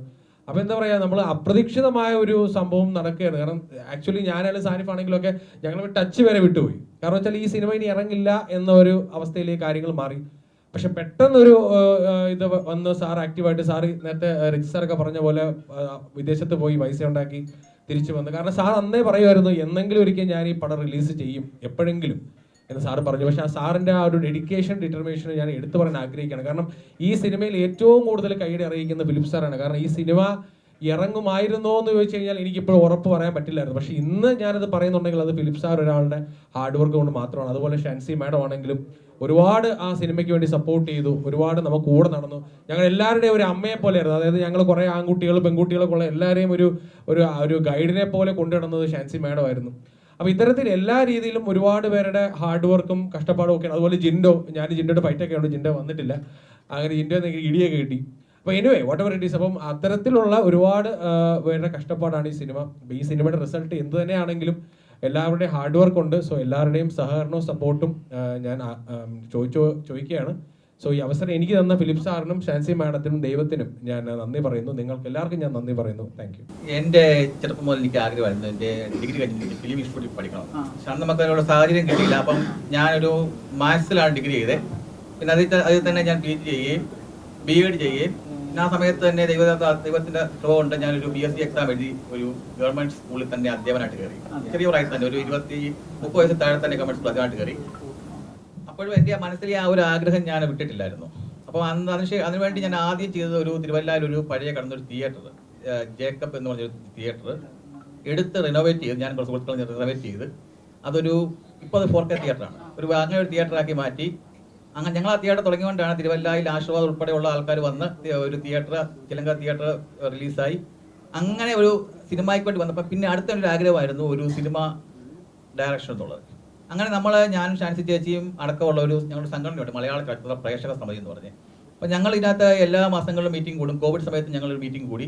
അപ്പോൾ ഞങ്ങൾ പ്ലാൻ ചെയ്തതാണ് ഒരു സിനിമ ചെയ്യാന്നുള്ളത്. അപ്പോൾ ഞങ്ങളുടെ കയ്യിൽ പൈസ ഒന്നുമില്ല, ആകെപ്പാടെ ഒരു ചെറിയൊരു 2 ലക്ഷം രൂപ 1 ലക്ഷം രൂപ അത്രയും പൈസ ഉള്ളൂ. അത് വെച്ച് ഞങ്ങൾ തുടങ്ങിയ ഒരു സിനിമ 35 ദിവസം ഷൂട്ട് ചെയ്തു, വിദേശത്ത് ഷൂട്ട് ചെയ്തു. ഞങ്ങൾ ബ്രേക്ക് ആവാതെ ഞങ്ങൾ തന്നെ പൈസ കണ്ടെത്തി ആ സിനിമ ഞങ്ങൾ ഫിനിഷ് ചെയ്തു. പിന്നീട് അങ്ങോട്ട് ചെയ്യുമ്പോൾ ബാക്കി പിന്നെ ഒരു 10-15-20 ലക്ഷം രൂപ നമുക്ക് വേണം അതിൻ്റെ പോസ്റ്റ് പ്രൊഡക്ഷൻ. എൻ്റെ ആരുടെയും പൈസ ഇല്ലായിരുന്നു. അങ്ങനെ ആ സിനിമ നിന്നുപോയി. അതിനുശേഷം ഞാനും വിദേശത്ത് പോയി, ഞങ്ങൾ വൈഫും വിദേശത്ത് സെറ്റിലായപ്പോൾ നമ്മുടെ മനസ്സിൽ ഈ സിനിമ ഇറക്കണം എന്നുള്ള ആഗ്രഹമാണ്. അപ്പം നമുക്ക് അവിടുന്ന് കുറച്ച് ഫണ്ടർമാരെ കിട്ടി. പിന്നെ സിനിമ ബിസിനസ്സിൻ്റെ കാര്യങ്ങളിലേക്ക് നമ്മൾ എത്തി. നമ്മൾ അറിയാമല്ലോ, സിനിമ എന്ന് പറഞ്ഞാൽ ആ സിനിമ അത് തിയേറ്ററിൽ എത്തുക മാത്രമല്ല, അത് നമുക്ക് മുടക്കിയ പൈസയും തിരിച്ചു കിട്ടണം. അപ്പം അങ്ങനെ നമ്മൾ കുറേ ആളുകളുമായിട്ട് സഹകരിച്ച് ഈ സിനിമയ്ക്കൊരു മാർക്കറ്റ് ഉണ്ടെന്നും ഇതിന്റെ പാട്ടുകൾ തന്നെ നമ്മൾ 2004 വർഷം മുമ്പ് ഇറക്കിയാണ്. ഒരു പാട്ട് അന്ന് തന്നെ 1 million ആയി. ഈ സാനിഫും ഈ മനീഷയും ഷാർലറ്റും അരികത്തായി അഴക എന്ന പാട്ട് നിങ്ങൾ പണ്ട് കേട്ടോ, വലിയ ഹിറ്റ് പാട്ട് അരികത്തായി അഴക. അത് ജസ്റ്റ് ലിറിക്കൽ വീഡിയോ മാത്രമല്ല, നമ്മളത് കളറിങ് ചെയ്യാതെ ജസ്റ്റ് വിഷ്വൽസ് വെച്ച് ലിറിക്കൽ വീഡിയോ ചെയ്തു. അന്ന് അത് 1 million+ പോയി. അപ്പോൾ അതുകൊണ്ട് ഈ സിനിമയ്ക്ക് ഒരു മാർക്കറ്റ് ഉണ്ട് എന്ന് മനസ്സിലാക്കുകയും രജിത് സാർ എപ്പോഴും പറയുമായിരുന്നു നമുക്ക് ഈ സിനിമ ഇറക്കണമെന്ന്. അങ്ങനെ നമ്മൾ ഈ സിനിമയ്ക്ക് വേണ്ടി നമ്മൾ പല സുഹൃത്തുക്കളും, എൻ്റെ പല സുഹൃത്തുക്കളും ഞങ്ങളും എല്ലാം കൂടി ചേർന്നാണ് ഇപ്പോൾ ഈ സിനിമ ഷാൻസി ചേച്ചി ഞങ്ങളെല്ലാം കൂടി ചേർന്ന് ഇപ്പോൾ ഈ സിനിമ അവസാന നിമിഷം നമ്മളെത്തി. ആദ്യം വിചാരിച്ചു 10 തിയേറ്റർ റിലീസ് ചെയ്യാൻ പറ്റുന്നത്. പക്ഷേ അത് സിനിമ അതിൻ്റെ ഒരു ടെക്നീഷ്യൻ പുറകെ നിന്നത് കരുൺ പ്രസ്ഥാനെ പോലെയുള്ള വലിയ ടെക്നീഷ്യൻസ് ആണ്. നമ്മൾ വിശ്വാസം, വിവേകം പോലുള്ള വലിയ സിനിമകൾ ചെയ്തിട്ടുള്ള സൗണ്ട് എഞ്ചിനീയർ, അങ്ങനെയുള്ള ടെക്നീഷ്യൻസ് ഒക്കെ നമുക്ക് കിട്ടി. നമ്മുടെ സുഹൃത്തുക്കളുടെ പുറത്ത് നിസ്സാര പൈസയൊക്കെ അവർ വന്ന് ചെയ്തു തന്നു. അപ്പോൾ അങ്ങനെ ചെയ്തു വന്നപ്പോഴത്തേക്കും നമ്മൾ ആ സിനിമ വലിയ റിലീസിലേക്ക് പ്ലാൻ ചെയ്യുകയും അതിൻ്റെ ഒരു ട്രെയിലർ ഒരു ടെസ്റ്റ് ഡോസ് പോലെ ഇത് എങ്ങനെ ആൾക്കാർ സ്വീകരിക്കുമോ ഇല്ലെന്ന് അറിയണമെന്ന് വെച്ചുകൊണ്ട് നമ്മളൊരു പാട്ട് നേരത്തെ ഇറക്കിയ വെറും 30,000 വ്യൂസ് മാത്രം നല്ല പാട്ട്, അജീം അർഷാദ് പാടിയ ചന്ദനമഴ വഴി എന്നുള്ള പാട്ട് നമ്മൾ യൂട്യൂബിൽ വീണ്ടും അതിൻ്റെ വീഡിയോസും കിട്ടും. അതൊരു 3 ലക്ഷം പേര് കണ്ടു. നല്ല റെസ്പോൺസ് ആയിരുന്നു. അപ്പോൾ അടുത്തായിട്ട് നമ്മളൊരു ടെസ്റ്റ് ഡോസ് ആണ്. ഇത് ജനങ്ങൾ കാണുമോ ഇല്ലോ അറിയാൻ വേണ്ടി നമ്മൾ ഇതിൻ്റെ ഒരു ട്രെയിലർ ഇറക്കി വിട്ടു. ട്രെയിലർ നമുക്കൊരു അന്ന് Day 1 തന്നെ അത് ട്രെൻഡിങ് ആയിരുന്നു. Day 1 തന്നെ അത് 8 ലക്ഷം പേര് കണ്ടു. അന്ന് പറയുന്ന മെയിൻ സിനിമയ്ക്ക് പോലും ആദ്യത്തെ ദിവസം 8 ലക്ഷം പേര് കാണുന്നില്ല. അതിപ്പോൾ 13-14 ലക്ഷം പേരോളമായിട്ടുണ്ട് ട്രെയിലർ. അടുത്ത് ഒരുപാട് തെറിവിളിയുണ്ട്, ഒരുപാട് പോസിറ്റീവ് കമൻറ്റും ഉണ്ട്, നെഗറ്റീവ് കമൻറ്റും ഉണ്ട്. പക്ഷെ നമുക്ക് അപ്പം നമുക്ക് മനസ്സിലായി ഈ സിനിമ കാണാൻ വേണ്ടി ഒരു ഒരു ജന വിഭാഗം നമ്മുടെ മുമ്പിലുണ്ട്. പിന്നെ വളരെ എല്ലാം ഫാസ്റ്റായിട്ട് എല്ലാ കാര്യങ്ങളും പെട്ടെന്ന് ചെയ്തു, ഡേറ്റ് അനൗൺസ് ചെയ്തു, സെൻസറിങ് കൊടുത്തു. സെൻസറിങ് നമുക്ക് പ്രത്യേകം നമ്മൾ സിനിമകളൊക്കെ ഒരു ഇതില്ലാതെ പ്രത്യേകം ജസ്റ്റ് ഒരു മദ്യപാനത്തിന് മാത്രമുള്ളതുകൊണ്ട് നമുക്ക് 13+ കിട്ടി. അത് കട്ടിയാണെങ്കിൽ കിട്ടിയേനെ 13+ കിട്ടി. നമുക്ക് സിനിമ അല്ലാതെ പറ്റിയ ഫാമിലി കാണാൻ പറ്റിയ സിനിമയാണ്. അപ്പം 13+ ഇത് കിട്ടി. അതെല്ലാം ബെന്നിച്ചേട്ടൻ ബെന്നിയാശംസയാണ് ചെയ്തു തന്നെ. അപ്പം അങ്ങനെ കാര്യങ്ങളെല്ലാം വളരെ പെട്ടെന്ന് ഫാസ്റ്റായിട്ട് നടത്തി. ഇപ്പം നമ്മൾ തിയേറ്ററിൽ എത്തിയാണ്. നമ്മൾ ആദ്യം 30 തിയേറ്ററാണ്, ഈ 10 കഴിഞ്ഞ് 30 ആയി. അവസാനം ഇന്നലെ ഞാൻ 44 തിയേറ്ററിൽ ലിസ്റ്റ് ഇട്ടു. ഇന്നും തിയേറ്റർ ആടി, ഇപ്പം സെക്കൻഡ് തിയേറ്റർ ആടിക്കൊണ്ടിരിക്കുകയാണ്.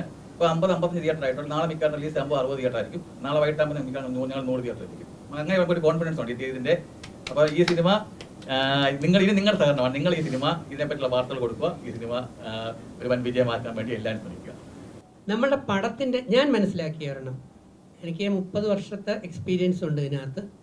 ബിഗ് ബോസിന് ശേഷം ഞാൻ എൻ്റെ ജോലി കാലടി ശങ്കര കോളേജിൽ അധ്യാപക ജോലി 5 വർഷം, ഞാൻ ഈ വർഷം റിട്ടയർ ചെയ്യേണ്ട ആളാണ്. 5 വർഷം 1.25 കോടി രൂപയും സാലറി നിസാരമായി എഴുതി കളഞ്ഞിട്ട്. കാരണം അന്ന് ലാലേട്ടൻ എന്നോട് പറഞ്ഞു, നിങ്ങൾക്ക് പലർക്കും അറിയാം, ബിഗ് ബോസ് കഴിഞ്ഞപ്പോൾ ലാലേട്ടൻ പറഞ്ഞാണ് അടുത്ത 2 പടത്തിൽ എനിക്ക് അവസരം തരാമെന്ന്. പക്ഷേ അത് നാളിതുവരെ നടന്നില്ലെങ്കിലും അദ്ദേഹം വലിയൊരു മനുഷ്യനാണ്, പറഞ്ഞ വാക്ക് പാലിക്കും. എൻ്റെ വാട്സപ്പിലുണ്ട്, ഞാൻ ഇടുന്നതിനൊക്കെ മറുപടി അയക്കാറുണ്ട്. തീർച്ചയായും ഞാൻ ഒരുപക്ഷെ നല്ല കഴിവുള്ള ആർട്ടിസ്റ്റാണെന്ന് അദ്ദേഹത്തിന് ബോധ്യപ്പെട്ടാൽ തരുമായിരിക്കും. പക്ഷെ അങ്ങനെ ആ ഒരു പ്രതീക്ഷ വെച്ചുകൊണ്ട് എനിക്ക് ഒരു മടിയും കൂടാതെ എൻ്റെ അമ്മ 2019 മെയ് 23 എന്നെ വിട്ടുപോയി. പിന്നെ അമ്മയെ കാണിക്കാൻ വേണ്ടിയായിരുന്നു ഞാൻ ഈ അവാർഡുകളും അംഗീകാരങ്ങളും ക്ലാസ്സുകളും എല്ലാം എടുത്ത് ഷൈൻ ചെയ്തുകൊണ്ട് നടന്നത്, അമ്മയെ സന്തോഷിപ്പിക്കാൻ. അമ്മ പോയി കഴിഞ്ഞാൽ പിന്നെ എനിക്കെന്തിനാ ജോലി, സിനിമയിൽ എന്തെങ്കിലും ആവാൻ പറ്റുമോ നോക്കാം, ഒരു ചെറിയ കലാകാരനാണ് ഞാൻ. അപ്പോൾ അതുകൊണ്ട് 2021 ഞാൻ കോളേജിൽ ജോലി റിസൈൻ ചെയ്തിട്ട് സിനിമയിൽ ഇറങ്ങി. 5 വർഷം കൊണ്ട് ഫുൾ ടൈം ഇതിൻ്റെ പുറകെ പല മേഖലകളിൽ നടക്കുന്നു. 4 സിനിമകളുടെ AD ആയിരുന്നു, ഒരു സിനിമയുടെ പ്രൊഡക്ഷൻ ഡിസൈനറായിരുന്നു, ഒരു പടം കാസ്റ്റിംഗ് ഹെഡായി ചീഫായിട്ട് വർക്ക് ചെയ്തു. അതിലാണ് ഈ അവസരം കൊടുത്തത്. ഇത് പറയാൻ കാരണം ഈ വിവിധ മേഖലകളിലൂടെ സഞ്ചരിച്ചപ്പോൾ ഞാൻ മനസ്സിലാക്കിയ ഒരെണ്ണമുണ്ട്. എത്ര കോസ്റ്റ് ഓഫ് പ്രൊഡക്ഷൻ എന്നുള്ളതിനേക്കാൾ പ്രധാനം എങ്ങനെ മേക്ക് ചെയ്യുന്നു, എത്ര സ്ക്രിപ്റ്റിൻ്റെ ബലം എത്ര, ഡയറക്ടർ അത് ഏത് രീതിയിലാണ് മേക്ക് ചെയ്ത് ജനങ്ങളിലേക്ക് എത്തിക്കുന്നത് എന്നുള്ളതിനാണ് കൂടുതൽ ഇമ്പോർട്ടൻസ് ഉള്ളതെന്ന് ഞാൻ മനസ്സിലാക്കി. കാരണം ജനത്തിന് ഇഷ്ടപ്പെടണമെങ്കിൽ നമുക്കൊരു എക്സാമ്പിൾ എടുത്താൽ എത്രയോ 100-200 കോടി എത്രയോ കോടികൾ ചെലവാക്കിയ പടങ്ങൾ വമ്പൻ പരാജയങ്ങളായി അല്ലേ? ഞാൻ പ്രത്യേകിച്ച് പേരെടുത്ത് പറയണ്ടല്ലോ. അല്ലാതെ തന്നെ അറിയാം, സൂപ്പറായിട്ട് വിദേശ രാജ്യങ്ങൾ ഉൾപ്പെടെ ചെയ്ത് വലിയ കോടികൾ ചെലവാക്കിയ സിനിമകൾ ഇവിടെ വമ്പനായിട്ട് പൊളിഞ്ഞു. എന്നാൽ വാഴ പോലെയുള്ള ചില പുതുതലമുറ കുട്ടികളെ വെച്ചുകൊണ്ട് അല്ലെങ്കിൽ ആർട്ടിസ്റ്റുകളെ വെച്ചുകൊണ്ട് ചെയ്ത അത് വെച്ച് കമ്പയർ ചെയ്യുമ്പോൾ ഉള്ള ചെറിയ പടം സൂപ്പറായിട്ട് വിജയിച്ചു. വാഴയിലുള്ള കഥ നമുക്കെല്ലാം അറിയാമെന്നുള്ളതാണ്. പക്ഷെ അത് എങ്ങനെ മേക്ക് ചെയ്തു എന്നുള്ളതിനനുസരിച്ചാണ് ആ പടം ഹിറ്റായത്. ശരിയല്ലേ? നമുക്കൊന്ന് ചിന്തിക്കാൻ കഴിയുന്നതിന് മുമ്പ്, ഇതിപ്പോൾ നമ്മൾ മറ്റേ അത് ചിന്തിക്കുന്നതിന് മുമ്പ് അത് അടുത്ത ഫ്രെയിമിലേക്ക് പോയി. അങ്ങനെ പടപെട്ടേന്ന് സാധനം കഴിഞ്ഞു പോകുമായിരുന്നു. കാരണം ഭാവിയിൽ എനിക്കും ഡയറക്റ്റ് ചെയ്യണം, പ്രൊഡക്ഷൻ ഫീൽഡിൽ വരണം എന്ന് ആഗ്രഹമുള്ളതുകൊണ്ടാണ് ഞാൻ ഈ സംഗതികളെല്ലാം നോക്കുന്നത്. അപ്പം ചെറിയ ബഡ്ജറ്റിൽ നല്ല പടങ്ങൾ എടുക്കാൻ കഴിയുമെങ്കിൽ, കോസ്റ്റ് പ്രൊഡക്ഷൻ കുറച്ചുകൊണ്ട് നല്ല പ്രൊഡക്ഷൻസ് ചെയ്യാൻ, നല്ല പടങ്ങൾ എടുക്കാൻ പറ്റുമെന്നുണ്ടെങ്കിൽ ഇത് നല്ലൊരു ബിസിനസ് മേഖലയുമാണ്. ആ വലിയ 10 കോടി ചെലവാക്കി ഒരു പടം എടുക്കുന്ന സ്ഥലത്ത് 10 കോടി ചെലവാക്കി 10 സിനിമകൾ എടുക്കുമ്പോൾ ഒരുപക്ഷെ 100ഓളം പുതിയ തലമുറ ആർട്ടിസ്റ്റുകൾക്ക് അവസരങ്ങൾ കൊടുക്കാനും അതിനെ ഏറ്റവും നല്ല രീതിയിൽ വിജയിപ്പിക്കാനും ജനങ്ങളുടെ ഇടയിൽ എത്തിക്കാനും പറ്റും. ഇവിടെ കൂടുതൽ പൈസ പലപ്പോഴും ചിലവാകേണ്ടി വരുന്നത് നിങ്ങൾക്ക് തന്നെ അറിയാം. സിനിമ എടുക്കുന്നതിനെ പോലെ തന്നെ പ്രൊമോഷൻ എന്ന് പറയുന്ന പരിപാടിയിൽ പോസ്റ്ററുകൾ അടിക്കുകയും നമ്മൾ കട്ടൗട്ടറും അത് ഹോൾഡിങ്ങുകളും അങ്ങനെ എല്ലാ പ്രൊമോഷൻ വർക്കുകൾ ചെയ്തു വരാൻ ഭീകരമായ പൈസ ആവുന്നുണ്ട്. അപ്പം അങ്ങനെയുള്ള വലിയ ബോർഡുകളോ ഹോൾഡിങ്ങുകളോ ഒന്നും ഞങ്ങളുടെ ഈ സ്വപ്നസുന്ദരി സിനിമയ്ക്കില്ല. പകരം നിങ്ങളെന്ന് പറയുന്ന ഹോൾഡിങ്ങുകളാണ് ഞങ്ങളുടെ മുമ്പിലുള്ളത്. അപ്പം ആ തരത്തിൽ ചെറിയ രീതിയിലാണ് അത് കണ്ടത്. അപ്പം നമ്മൾ വലിയ പടം വലിയ ബഡ്ജറ്റിൽ എടുക്കാം, പക്ഷേ നേരത്തെ ഞാൻ പറഞ്ഞതുപോലെ നല്ല ക്വാളിറ്റി പ്രൊഡക്ഷൻ ചെയ്തുകൊണ്ട് ചെറിയ ബഡ്ജറ്റിൽ എടുത്ത പടങ്ങളും ഇവിടെ സൂപ്പർ ഹിറ്റുകൾ ആയിട്ടുണ്ട്.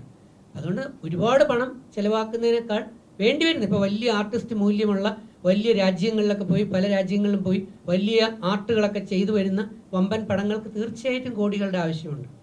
പക്ഷേ ഞങ്ങളെപ്പോലെയുള്ള പുതിയ തലമുറയിലെ അല്ലെങ്കിൽ പുതിയ ആൾക്കാർക്ക് അവസരങ്ങൾ കൊടുക്കാൻ ചെറിയ പടങ്ങളുടെ പ്രൊഡ്യൂസർമാർ മനസ്സ് കാണിക്കുന്നു. അതുകൊണ്ട് ചെറിയ പടമാണെങ്കിലും സ്ക്രിപ്റ്റ് വർക്ക് എങ്ങനെയുണ്ട്, അതിൻ്റെ മേക്കിംഗ് എങ്ങനെയുണ്ട് എന്നുള്ളതാണ് ഞാൻ കൂടുതൽ ഇമ്പോർട്ടൻസ് കൊടുക്കുന്നത്. ക്ലിയർ അല്ലേ? ജിൻഡോ ഇതിൽ അഭിനയിച്ചിട്ടുണ്ടല്ലോ. ജിൻഡോ ഒരു താരതമ്യേന അധികം പടത്തിൽ അഭിനയിച്ചിട്ടില്ല. അപ്പൊ ജിൻഡോയെ എന്റെ അഭിനയത്തെ എങ്ങനെ വിലയിരുത്തുന്നു? ജിൻഡോ എനിക്ക് തോന്നുന്നു ബിഗ് ബോസിന് മുമ്പ്, അന്ന് ഞാനാണ് ബിഗ് ബോസ് കഴിഞ്ഞത്, ഞാൻ സീസൺ 2 കഴിഞ്ഞിട്ട് വന്നപ്പോഴാണ് സാറ് എന്നെ വിളിക്കുകയും ഞാൻ അതിലേക്ക് ചെയ്യാൻ പോകുന്നത്. ആ സമയം ജിൻഡോ ബിഗ് ബോസിൻ്റെ ആളല്ലായിരുന്നു. പക്ഷേ ജിൻഡോ ആറാടിയ ഒരു സിനിമയാണ്. ജിൻഡോ അഴിഞ്ഞാടിയ ഒരു സിനിമ എന്നുള്ള വാക്ക് ഞാൻ ഉപയോഗിക്കണോ വേണ്ടേ എന്നുള്ളത് ആണ് ഞാൻ രസകരമായ ഒരു ആർട്ടിസ്റ്റ് എന്നുള്ളതില്ല. കാരണം നമ്മൾ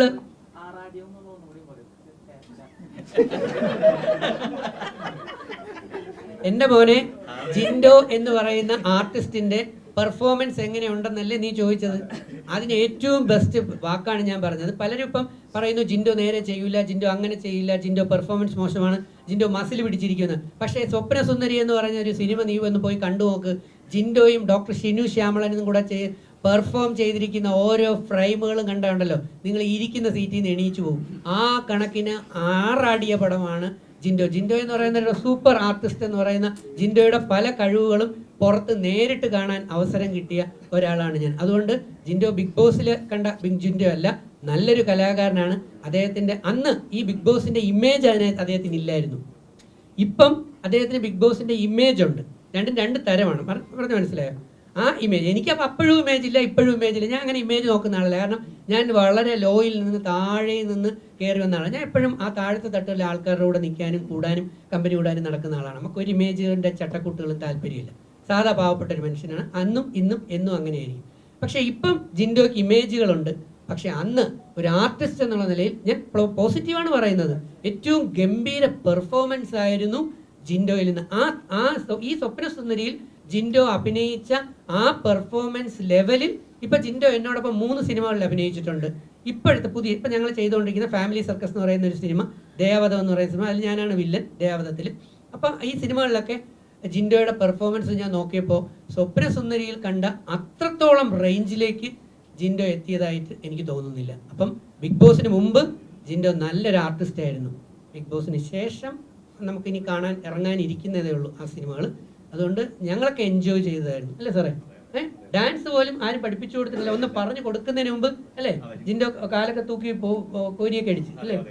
ഭയങ്കരമായിട്ട് അവർ തമ്മിൽ ഡാൻസും ഡ്യുവറ്റുകളും പിന്നെ വെള്ളത്തിൽ ചാട്ട് ഞാൻ കൂടുതൽ പറയുന്നില്ല. അതിനകത്ത് എന്താ പറയുക, നല്ല അടിപൊളിയായിട്ട് ആണ് ജിൻഡോ ചെയ്തിരിക്കുന്നത്. അല്ലെ ജിൻഡോ അതുകൊണ്ട് കുറച്ച് ആർട്ടിസ്റ്റ് എന്നുള്ള നിലയിൽ എനിക്ക് കുറച്ച് പറയാൻ പറ്റത്തില്ല. ഞാൻ രസകരമായി അത് പ്രസന്റ് ചെയ്തു എന്നുള്ളതേ ഉള്ളൂ.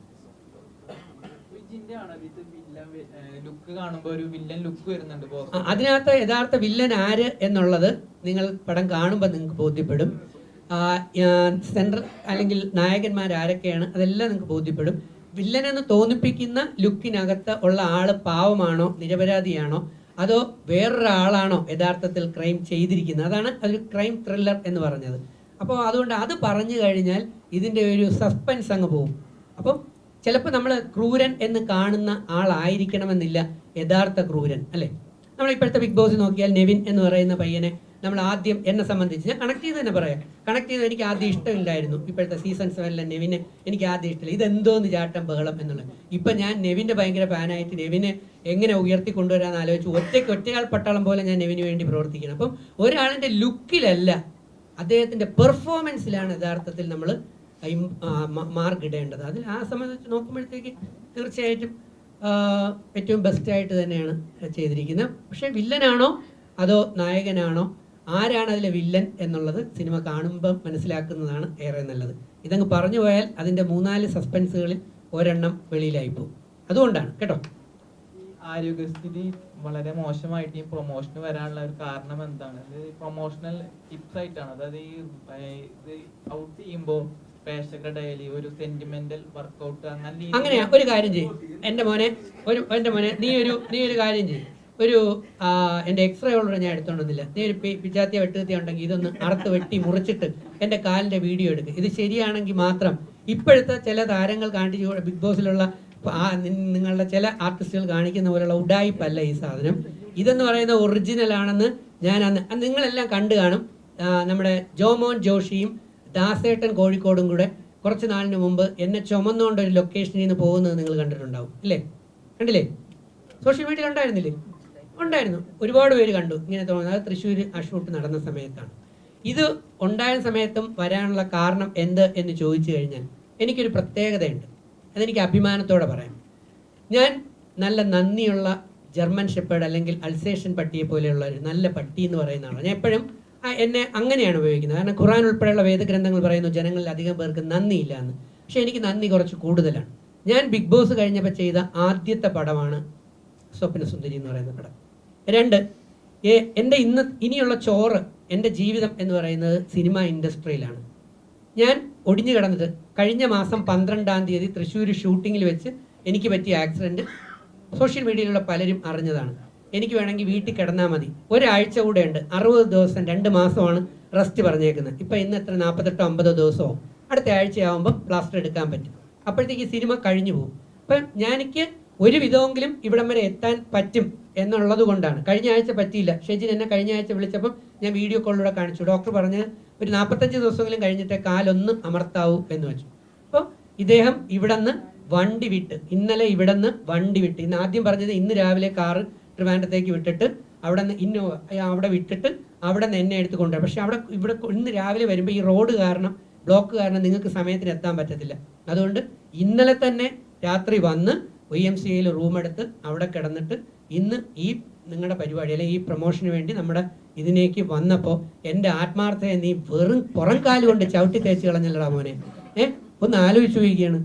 അപ്പോൾ ഇവിടെ യഥാർത്ഥത്തിൽ ആത്മാർത്ഥയോടെ പെരുമാറുന്ന പലർക്കും പലപ്പോഴും വിലയില്ലാതെ അവർ അഭിനയമാണോ എന്നൊരു ചോദ്യമാണ്. നീ അഭിനയമാണോ എന്നുള്ള ചോദ്യമാണ് ചിലർ ചോദിക്കാൻ സാധ്യതയുള്ളത്.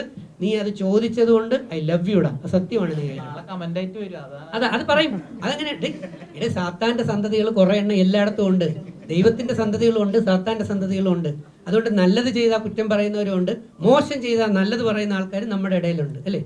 5 വിരലും 5 പോലെയല്ലേ? പക്ഷെ ഇത് സത്യമാണ്. പിന്നെ രജിത്തേട്ടനെ സംബന്ധിച്ച് കഴിഞ്ഞ 18 വർഷം കൊണ്ട് കൃത്യം ഇപ്പം ബിഗ് ബോസിന്റെ ഓരോന്ന് പറയുന്നില്ല, ഞാൻ ലക്ഷങ്ങൾ കൊടുത്ത് പ്രൊമോഷൻ അന്ന് സീസൺ 2 നടത്തിയിട്ടുണ്ടായിരുന്നു. ചുമ്മാ ഓരോ ഗുണ്ട് വിളിച്ചു പറഞ്ഞിട്ട് കാര്യമുണ്ട്? ഉണ്ട്. എന്താ പ്രൊമോഷൻ പോലും അറിഞ്ഞുകൂടാത്ത കാലത്താണ്. നമ്മളോട് വിരോധമുള്ളവർക്ക് നമ്മൾ അത് തന്നെ. ഇത് ബിഗ് ബോസ് ഷോ എന്ന് പറയുന്നത് നമ്മുടെ റിയൽ ലൈഫ് പോലെയുള്ള സംഭവമാണ്. ഈ സിനിമയിൽ അസൂയുള്ളവർക്ക്, സ്വപ്നസുന്ദരി സിനിമയിൽ അസൂയുള്ളവർക്ക് അതിനകത്ത് തെറ്റും കുറ്റവും കണ്ടുപിടിക്കും. ഇപ്പം സീസൺ 2 നമുക്ക് കമ്പയർ ചെയ്ത് നോക്കിയാൽ സീസൺ 2 നമ്മൾ കണ്ടാണ് നമ്മുടെ അനിമോള് കിടന്നപ്പം നെവിൻ ഒരല്പം വെള്ളം സ്പ്രേ ചെയ്തു. അപ്പോൾ ആദ്യം പറഞ്ഞ എന്താ, ഞാനും ഇതുപോലെ പലരുടെയും സ്പ്രേ ചെയ്തിട്ടുണ്ട്, പക്ഷെ അവർക്കൊക്കെ എന്നെ ഇഷ്ടമായിരുന്നു, അതുകൊണ്ട് സ്പ്രേ ചെയ്തു. അപ്പം നമുക്ക് ഇഷ്ടമുള്ളവർ എന്തെങ്കിലും ചെയ്താൽ നമുക്കൊരു കുഴപ്പം. ഈ ഇരിക്കുന്ന ആർട്ടിസ്റ്റിനെ ഞാൻ ഇങ്ങനെ സ്നേഹത്തോടെ അടിച്ചു, അവർക്ക് എന്നോട് ദേഷ്യം ഉണ്ടെങ്കിൽ പീഡിപ്പിച്ചേന്ന് വിളിച്ചു പറഞ്ഞുകൊണ്ട് നടക്കും. ശരിയല്ലേ? പക്ഷെ ഞാൻ സ്നേഹത്തിലുള്ള കമ്പനിയിലുള്ള ആളാണെങ്കിൽ ഞാനൊന്ന് തട്ടിയാലും ഇവിടെ തട്ടാൻ പറ്റില്ല. ഇവിടെ തട്ടിയാൽ ഞാൻ മെഡിക്കൽ കോളേജിൽ പോകണ്ടേ? അപ്പോൾ ഞാൻ ഈ ഒരു തട്ടുമ്പോൾ ഇത് ഡിപ്പെൻസ് ഓൺ എന്ന് വെച്ചാൽ നമ്മുടെ റിലേഷൻഷിപ്പ് അനുസരിച്ചിട്ടാണ് ഇവിടെ കാര്യങ്ങൾ നടക്കുന്നത്. ഇഷ്ടമുള്ളവർ ചെയ്താൽ കുഴപ്പമില്ല, ഇഷ്ടമല്ലാത്ത ആളാണ് ചെയ്യുന്നതെങ്കിൽ അതിനെ വമ്പൻ പ്രശ്നങ്ങളാക്കി മാറ്റി. അത് എല്ലാ സീസണിലും ഉള്ള ഒരു സംഭവമാണ്. അതുകൊണ്ട് തീർച്ചയായിട്ടും സത്യസന്ധമായി കഴിഞ്ഞ 18 വർഷം കൊണ്ട് വേദം പഠിച്ചു കഴിഞ്ഞിട്ട് ഞാൻ സത്യത്തിൻ്റെയും ധർമ്മത്തിൻ്റെയും മാർഗത്തിലാണ് നടക്കുന്നത്. അന്യർക്ക് ദോഷം ഉണ്ടാകുന്നതും മറ്റുള്ളവരെ പറ്റിക്കുന്നതുമായിട്ടുള്ള ഒരു കള്ളത്തരവും ചതിയും ചെയ്യാറില്ല. കാരണം എനിക്ക് എൻ്റെ ക്രെഡിബിലിറ്റി വളരെ പ്രധാനപ്പെട്ടാണ്. നാളെ ഞാൻ കാണിച്ചതും പറഞ്ഞതും തെറ്റാണെന്ന് നിങ്ങളിൽ ഒരാളെങ്കിലും, നിങ്ങൾ സോഷ്യൽ മീഡിയയാണ്, നിങ്ങൾ എവിടെയും കൊണ്ടുപോയി ക്യാമറ വെച്ച് കാണും, ഞാൻ പറഞ്ഞത് തെറ്റാണെന്ന് കണ്ടു കഴിഞ്ഞാൽ പിന്നെ അതോടെ എൻ്റെ വില പോയി, എൻ്റെ അഡ്രസ്സ് പോയി, എന്നെ വിശ്വാസമില്ല. പക്ഷെ ഇന്ന് ലക്ഷക്കണക്കിന് പല രാജ്യങ്ങളിലെ മലയാളി സഹോദരങ്ങൾ, UAE, GCC, US, നമ്മുടെ എല്ലാ രാജ്യങ്ങളിലുമുള്ള മലയാളി പ്രവാസികൾ ഉൾപ്പെടെ ലക്ഷക്കണക്കിന് പേർക്ക് ഞാൻ പറയുന്ന വാക്ക് ശരിയാണെന്ന് വിശ്വാസമുള്ള ഒരു ഉത്തമ ഉദാഹരണമാണ്. ഞാൻ ഇതുവരെയും വീഡിയോ പ്രൊമോഷൻ ബിഗ് ബോസിനെ ഫേസ് ചെയ്ത് എൻ്റെ ഫേസ്ബുക്കിലൊന്നും ഇട്ടിട്ടില്ല. പക്ഷെ 3 ആഴ്ച കൊണ്ട് ഞാൻ ഇടാൻ തുടങ്ങിയപ്പം ആദ്യം തെറിവിളി കൂടുതലായിരുന്നെങ്കിൽ, ലൈക്ക് കുറവായിരുന്നെങ്കിൽ, ഇപ്പം എന്നെ സപ്പോർട്ട് ചെയ്യുന്നവരുടെ എണ്ണം വളരെയധികം കൂടി. അതുപോലെയാണ് ഈ സ്വപ്നസുന്ദരി സിനിമ എന്ന് പറയുന്നത്. ഇപ്പം കുറ്റം പറയും കുറേ പേര് വന്നിട്ട്, അതിനകത്ത് അങ്ങനെയാണ്, അതിനകത്ത് വലിയ പൈസ ഇല്ല, അതിനകത്ത് ചെറിയ ആർട്ടിസ്റ്റുകളാണ്, അതിനകത്ത് വലിയ ചിക്കൻ ബിരിയാണിയോ അങ്ങനെയുള്ള സംഗതി, അല്ലെങ്കിൽ ഫ്രെയിം, അങ്ങനെ കുറ്റം പറയാൻ എല്ലാവരും ഉണ്ടാവും. പക്ഷെ ഇങ്ങനെ ഒരു സിനിമയായി ഇറക്കി അത് നിങ്ങളുടെ മുമ്പിൽ, ജനങ്ങളുടെ മുമ്പിൽ കൊണ്ടുവരാൻ വേണ്ടി ഇവരെല്ലാം പ്രവർത്തിച്ച കഷ്ടപ്പാട് എത്രയെന്ന് നോക്കിക്കഴിഞ്ഞാൽ അത് വിലമതിക്കാൻ പറ്റത്തില്ല, അത്രയ്ക്ക് മുകളിലാണ്. മുൻനിര സൂപ്പർ സ്റ്റാറുകളെ നമ്മൾ മാറ്റി നിർത്തുന്നു. അവർക്ക് ഇന്നും എന്നും ഡിമാൻഡാണ്. അതിൻ്റെ തൊട്ട് താഴോട്ടുള്ള ആർട്ടിസ്റ്റുകളെ നമ്മൾ നോക്കിക്കഴിഞ്ഞാൽ ഇപ്പം ഇത്രയും വലിയ ആർട്ടിസ്റ്റുകൾ ഉണ്ടെങ്കിലേ സിനിമ എടുക്കാൻ പറ്റൂ എന്നുള്ള ഒരു നിബന്ധന വരുന്നില്ല. അതുകൊണ്ടാണ് പഴയ ആർട്ടിസ്റ്റുകളിൽ വലിയ എക്സ്പെൻസീവ് ആയിട്ടുള്ളവർ ഇല്ലെങ്കിലും സിനിമ ഇറക്കണം എന്ന ആഗ്രഹത്തോടെ വരുന്ന പ്രൊഡ്യൂസർമാർ, ഡയറക്ടർമാർ. അതിലെ ഡയറക്ടർമാർക്ക് നല്ല കോൺഫിഡൻസ് ഉണ്ട് മേക്കിങ്ങിലൂടെ പുതിയ വ്യക്തിത്വങ്ങളെ അല്ലെങ്കിൽ ന്യൂ കമേഴ്സിനെ, പുതുമുഖങ്ങളെ ഗംഭീരമായി പെർഫോം ചെയ്യിക്കാൻ പറ്റും എന്നുള്ളത്. അപ്പോൾ അതുകൊണ്ട് അങ്ങനെ ഒരു ഭയങ്കര എസെൻഷ്യാലിറ്റിയാണ് എന്ന് പറയാം. പക്ഷെ ഒരിക്കലും ലാലേട്ടൻ്റെ, മമ്മൂക്ക അല്ലെങ്കിൽ അങ്ങനെയുള്ള മുൻനിര സൂപ്പർ പരിവേഷമുള്ള ആ ആർട്ടിസ്റ്റുകളുടെ ഗ്യാപ്പ് നമുക്ക് ആർക്കും, ന്യൂ കമേഴ്സിന് ആർക്കും ഫില്ല് ചെയ്യാൻ പറ്റുമെന്ന് തൽക്കാലം ഞാൻ വിശ്വസിക്കുന്നില്ല. ബിഗ് ബോസ് കഴിഞ്ഞിട്ട് ഞാൻ ആളെ ശരിയില്ലാത്ത അർത്ഥല്ലേ? അയ്യോ, അത് കുറച്ച് കൂട്ടി, ആളിന്റെ ലെവൽ കൂടി എന്നാണ് ഞാൻ പറഞ്ഞത്. അങ്ങനെയാണോ? എന്തായാലും പൊളിച്ചിട്ടുണ്ട്.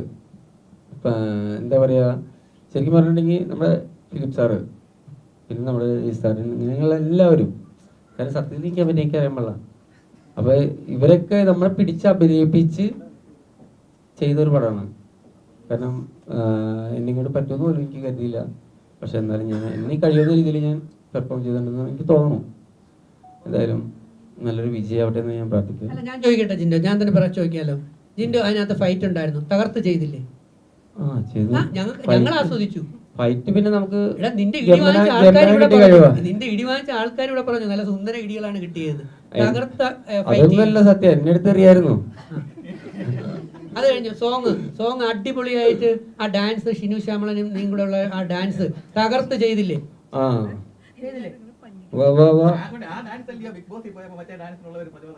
പിന്നെ സത്യം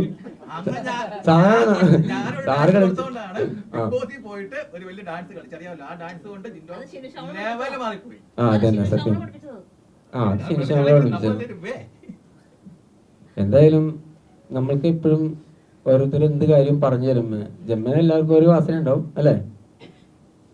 എന്താ പറയാ, അത് എല്ലാവർക്കും പറയേണ്ട ആവശ്യമില്ല. വീണ്ടും വീണ്ടും പറയണോ? സന്തോഷം വരുമ്പോൾ തുള്ളിച്ചാടാനും സങ്കടം വരുമ്പോൾ മുട്ടിക്കറിയുവാനോ മുഖത്ത് സ്വേദവാദങ്ങൾ വരുത്താനുള്ള കഴിവ് മനുഷ്യന് ജന്മസിദ്ധമാണ് അല്ലേ? അപ്പൊ നമ്മൾ അഭിനയൊക്കെ തന്നെ അങ്ങ് വരും, എല്ലാവർക്കും വരും. അപ്പൊ അഭിനയിക്കുന്ന അതിലൂടെ ജീവിച്ചാൽ മതി എന്ന് പറഞ്ഞ പോലെ തന്നെയാണ്. എല്ലാവർക്കും ഉണ്ട് കഴിവ്, എല്ലാവർക്കും എല്ലാ ബുദ്ധിയും കൊടുത്തിട്ടുണ്ട്. ഏത് ബുദ്ധി എടുത്ത് പ്രയോഗിക്കണമെന്ന് നമ്മൾ ആ സമയത്ത് തീരുമാനിച്ചാൽ മതി അല്ലേ? സാറ് എന്റെ അപ്പനാണ്.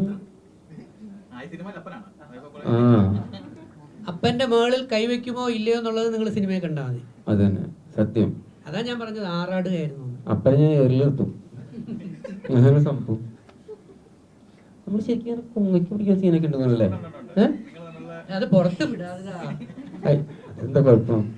ഇതെല്ലാം കാണുന്ന സിനിമ നാളെ കാണാനല്ലേ? രജിസ്റ്റാറിനെ അടിക്കണ്ടോ? ആര്? നീ ആ ചോദിച്ചതിന്റെ അർത്ഥം അപ്പനെ അടിക്കുന്ന മോനാണാടാ നീ എന്നല്ലേ എന്റെ അർത്ഥം? അത് കാണുമ്പോ നോക്കൂ, അപ്പനെ അടിക്കണ മോനാണെന്ന് വെച്ചാ അതൊരു ടിസ്റ്റ് ഉണ്ട്, ഞാൻ പറയല. അതാണ് ആ പടത്തിന്റെ ഒരു ടിസ്റ്റ്. പിന്നെ എന്തായാലും അപ്പനും മോനും ഒട്ടും പുറകിലല്ലായിരുന്നു പല കാര്യങ്ങളിലും, അത് സിനിമയിൽ മനസ്സിലാവും. ആ നിങ്ങൾ പറഞ്ഞ ഉദ്ദേശം മനസ്സിലായില്ലേ?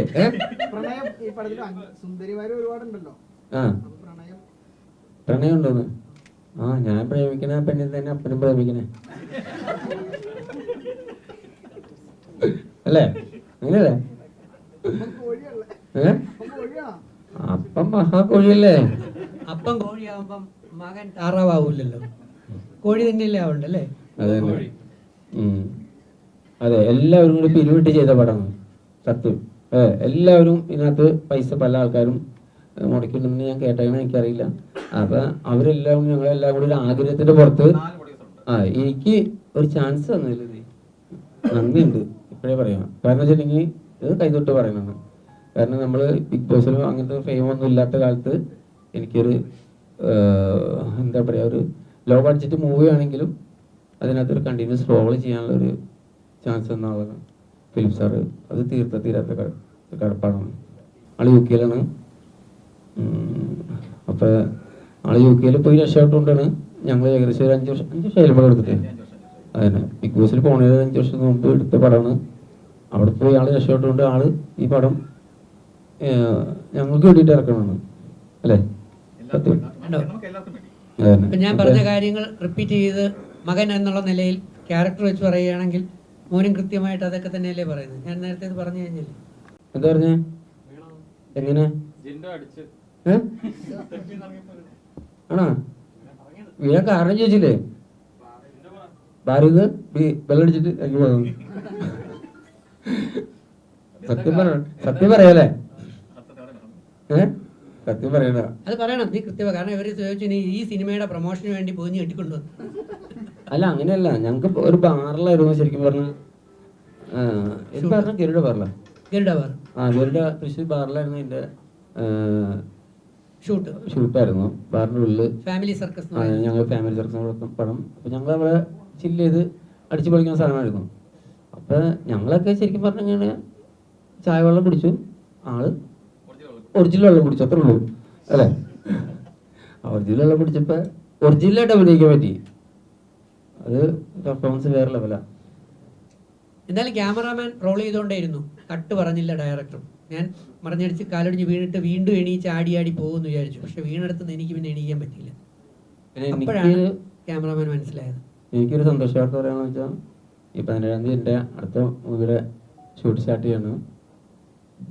അതായത് തമിഴിലും തെലുങ്കിലും മലയാളത്തിലും ഹിന്ദിയിലൊക്കെ 4 ലാംഗ്വേജിൽ പോണ മൂവിയാണ്. അവിടെ നിന്ന് തന്നെ തമിഴ്നാട്ടിൽ നിന്നും തെലുങ്കിൽ നിന്ന് തന്നെ അത്യാവശ്യം ആൾക്കാരൊക്കെ ഉണ്ട്. അവിടെ മാളിപ്പുറത്തിൽ വില്ലന്നില്ലേ, ആളാണ് സമ്പത്തരാമൻ അതിനകത്തുണ്ട്. അങ്ങനെ കുറേ ആർട്ടിസ്റ്റുകൾ നിലനിൽക്കുന്ന പടമാണ്. സന്തോഷവാർത്ത നിങ്ങളോട് ഞാൻ പറഞ്ഞുള്ളൂ. ഇത് സ്വപ്നസുന്ദരിയാണ്.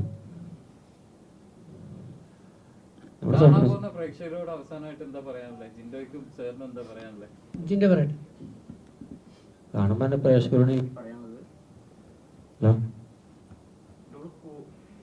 ഹലോ, കൂടുതൽ എക്സ്പെക്ടേഷൻ വെച്ച് ഈ പടം കാണാൻ പോകരുത്. കാരണം എന്ന് വെച്ചിട്ടുണ്ടെങ്കിൽ നമ്മൾ ഒരു ലോ ബഡ്ജറ്റ് ചെയ്ത മൂവിയാണ്. അപ്പം അതിൻ്റെതായ കുറവുകൾ കാര്യങ്ങളെല്ലാം ഇതിനകത്തുണ്ടാവും. പിന്നെ അതുകൂടാണ്ടെന്ന് വെച്ചാൽ ഞങ്ങളൊക്കെ അഭിനയിക്കാൻ അറിയാൻ പാടാത്ത ആൾക്കാരെ സാർ അഭിനയിപ്പിച്ചെടുത്ത്, ഇത് ഇരിക്കുന്ന എല്ലാവരും പുതുമുഖങ്ങളാണ്.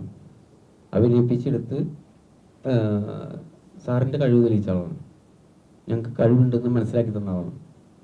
അപ്പം അതിനെ എല്ലാവരും നിങ്ങൾ പ്രോത്സാഹിപ്പിച്ച് സത്യം പറഞ്ഞാൽ ആ മൂവി നിങ്ങൾ തിയേറ്ററിൽ പോയി കാണണം. കാരണം അതിൻ്റെ എന്തും കുറ്റവും കുറവും കാര്യങ്ങളൊക്കെ ഉണ്ടെങ്കിൽ നിങ്ങൾക്ക് പറയാം, അതിനൊന്നും കുഴപ്പമില്ല. കാരണം കുറവുണ്ടെന്ന് ഞങ്ങൾ നേരത്തെ സമ്മതിക്കുകയാണ്. പിന്നെ അപ്പം എന്തായാലും മൂവി നിങ്ങൾ കാണാം. പക്ഷെ മൂവി നല്ല മൂവിയാണ്. എന്തായാലും എൻ്റെ ഒരു സ്റ്റോറി നല്ലതാണ്. പിന്നെ നിങ്ങൾ ചിന്തിക്കാം, ഒരു ലോ ബഡ്ജറ്റ് മൂവി ചെയ്യുമ്പോൾ അതിൻ്റെതായ ക്വാളിറ്റി അതിനുള്ളൂ. അപ്പം അത് എക്സ്പെക്ട് ചെയ്ത് നിങ്ങൾ പോവാം.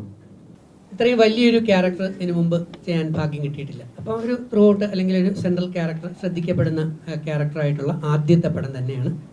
അതിന് ഫിലിപ്പ് സാറും ഷാൻസിയും അതിന് എന്നെ ഉപയോഗിച്ചു. അവരോട് നന്ദിയും കടപ്പാടുമുണ്ട്. ആ നന്ദിയും കടപ്പാടുമാണ് ഇന്ന് ഞാനിവിടെ ഇരിക്കുന്നത്. പ്രേക്ഷകരോട് പറയാനുള്ളത്, ഞങ്ങൾ ചെറിയ ആർട്ടിസ്റ്റുകളാണ്. ഈ സിനിമ ഒരു ചെറിയ സിനിമയാണ്. അതുപോലെ തന്നെ ഈ ഡയറക്ടർ പുതിയതായിട്ട് അദ്ദേഹത്തിൻ്റെ ആദ്യത്തെ പടമാണ്. ഇപ്പം കുറച്ച് കുറവുകൾ ഒരുപക്ഷെ പലർക്കും അവിടെ ഇവിടെ കണ്ടു എന്ന് വരാം.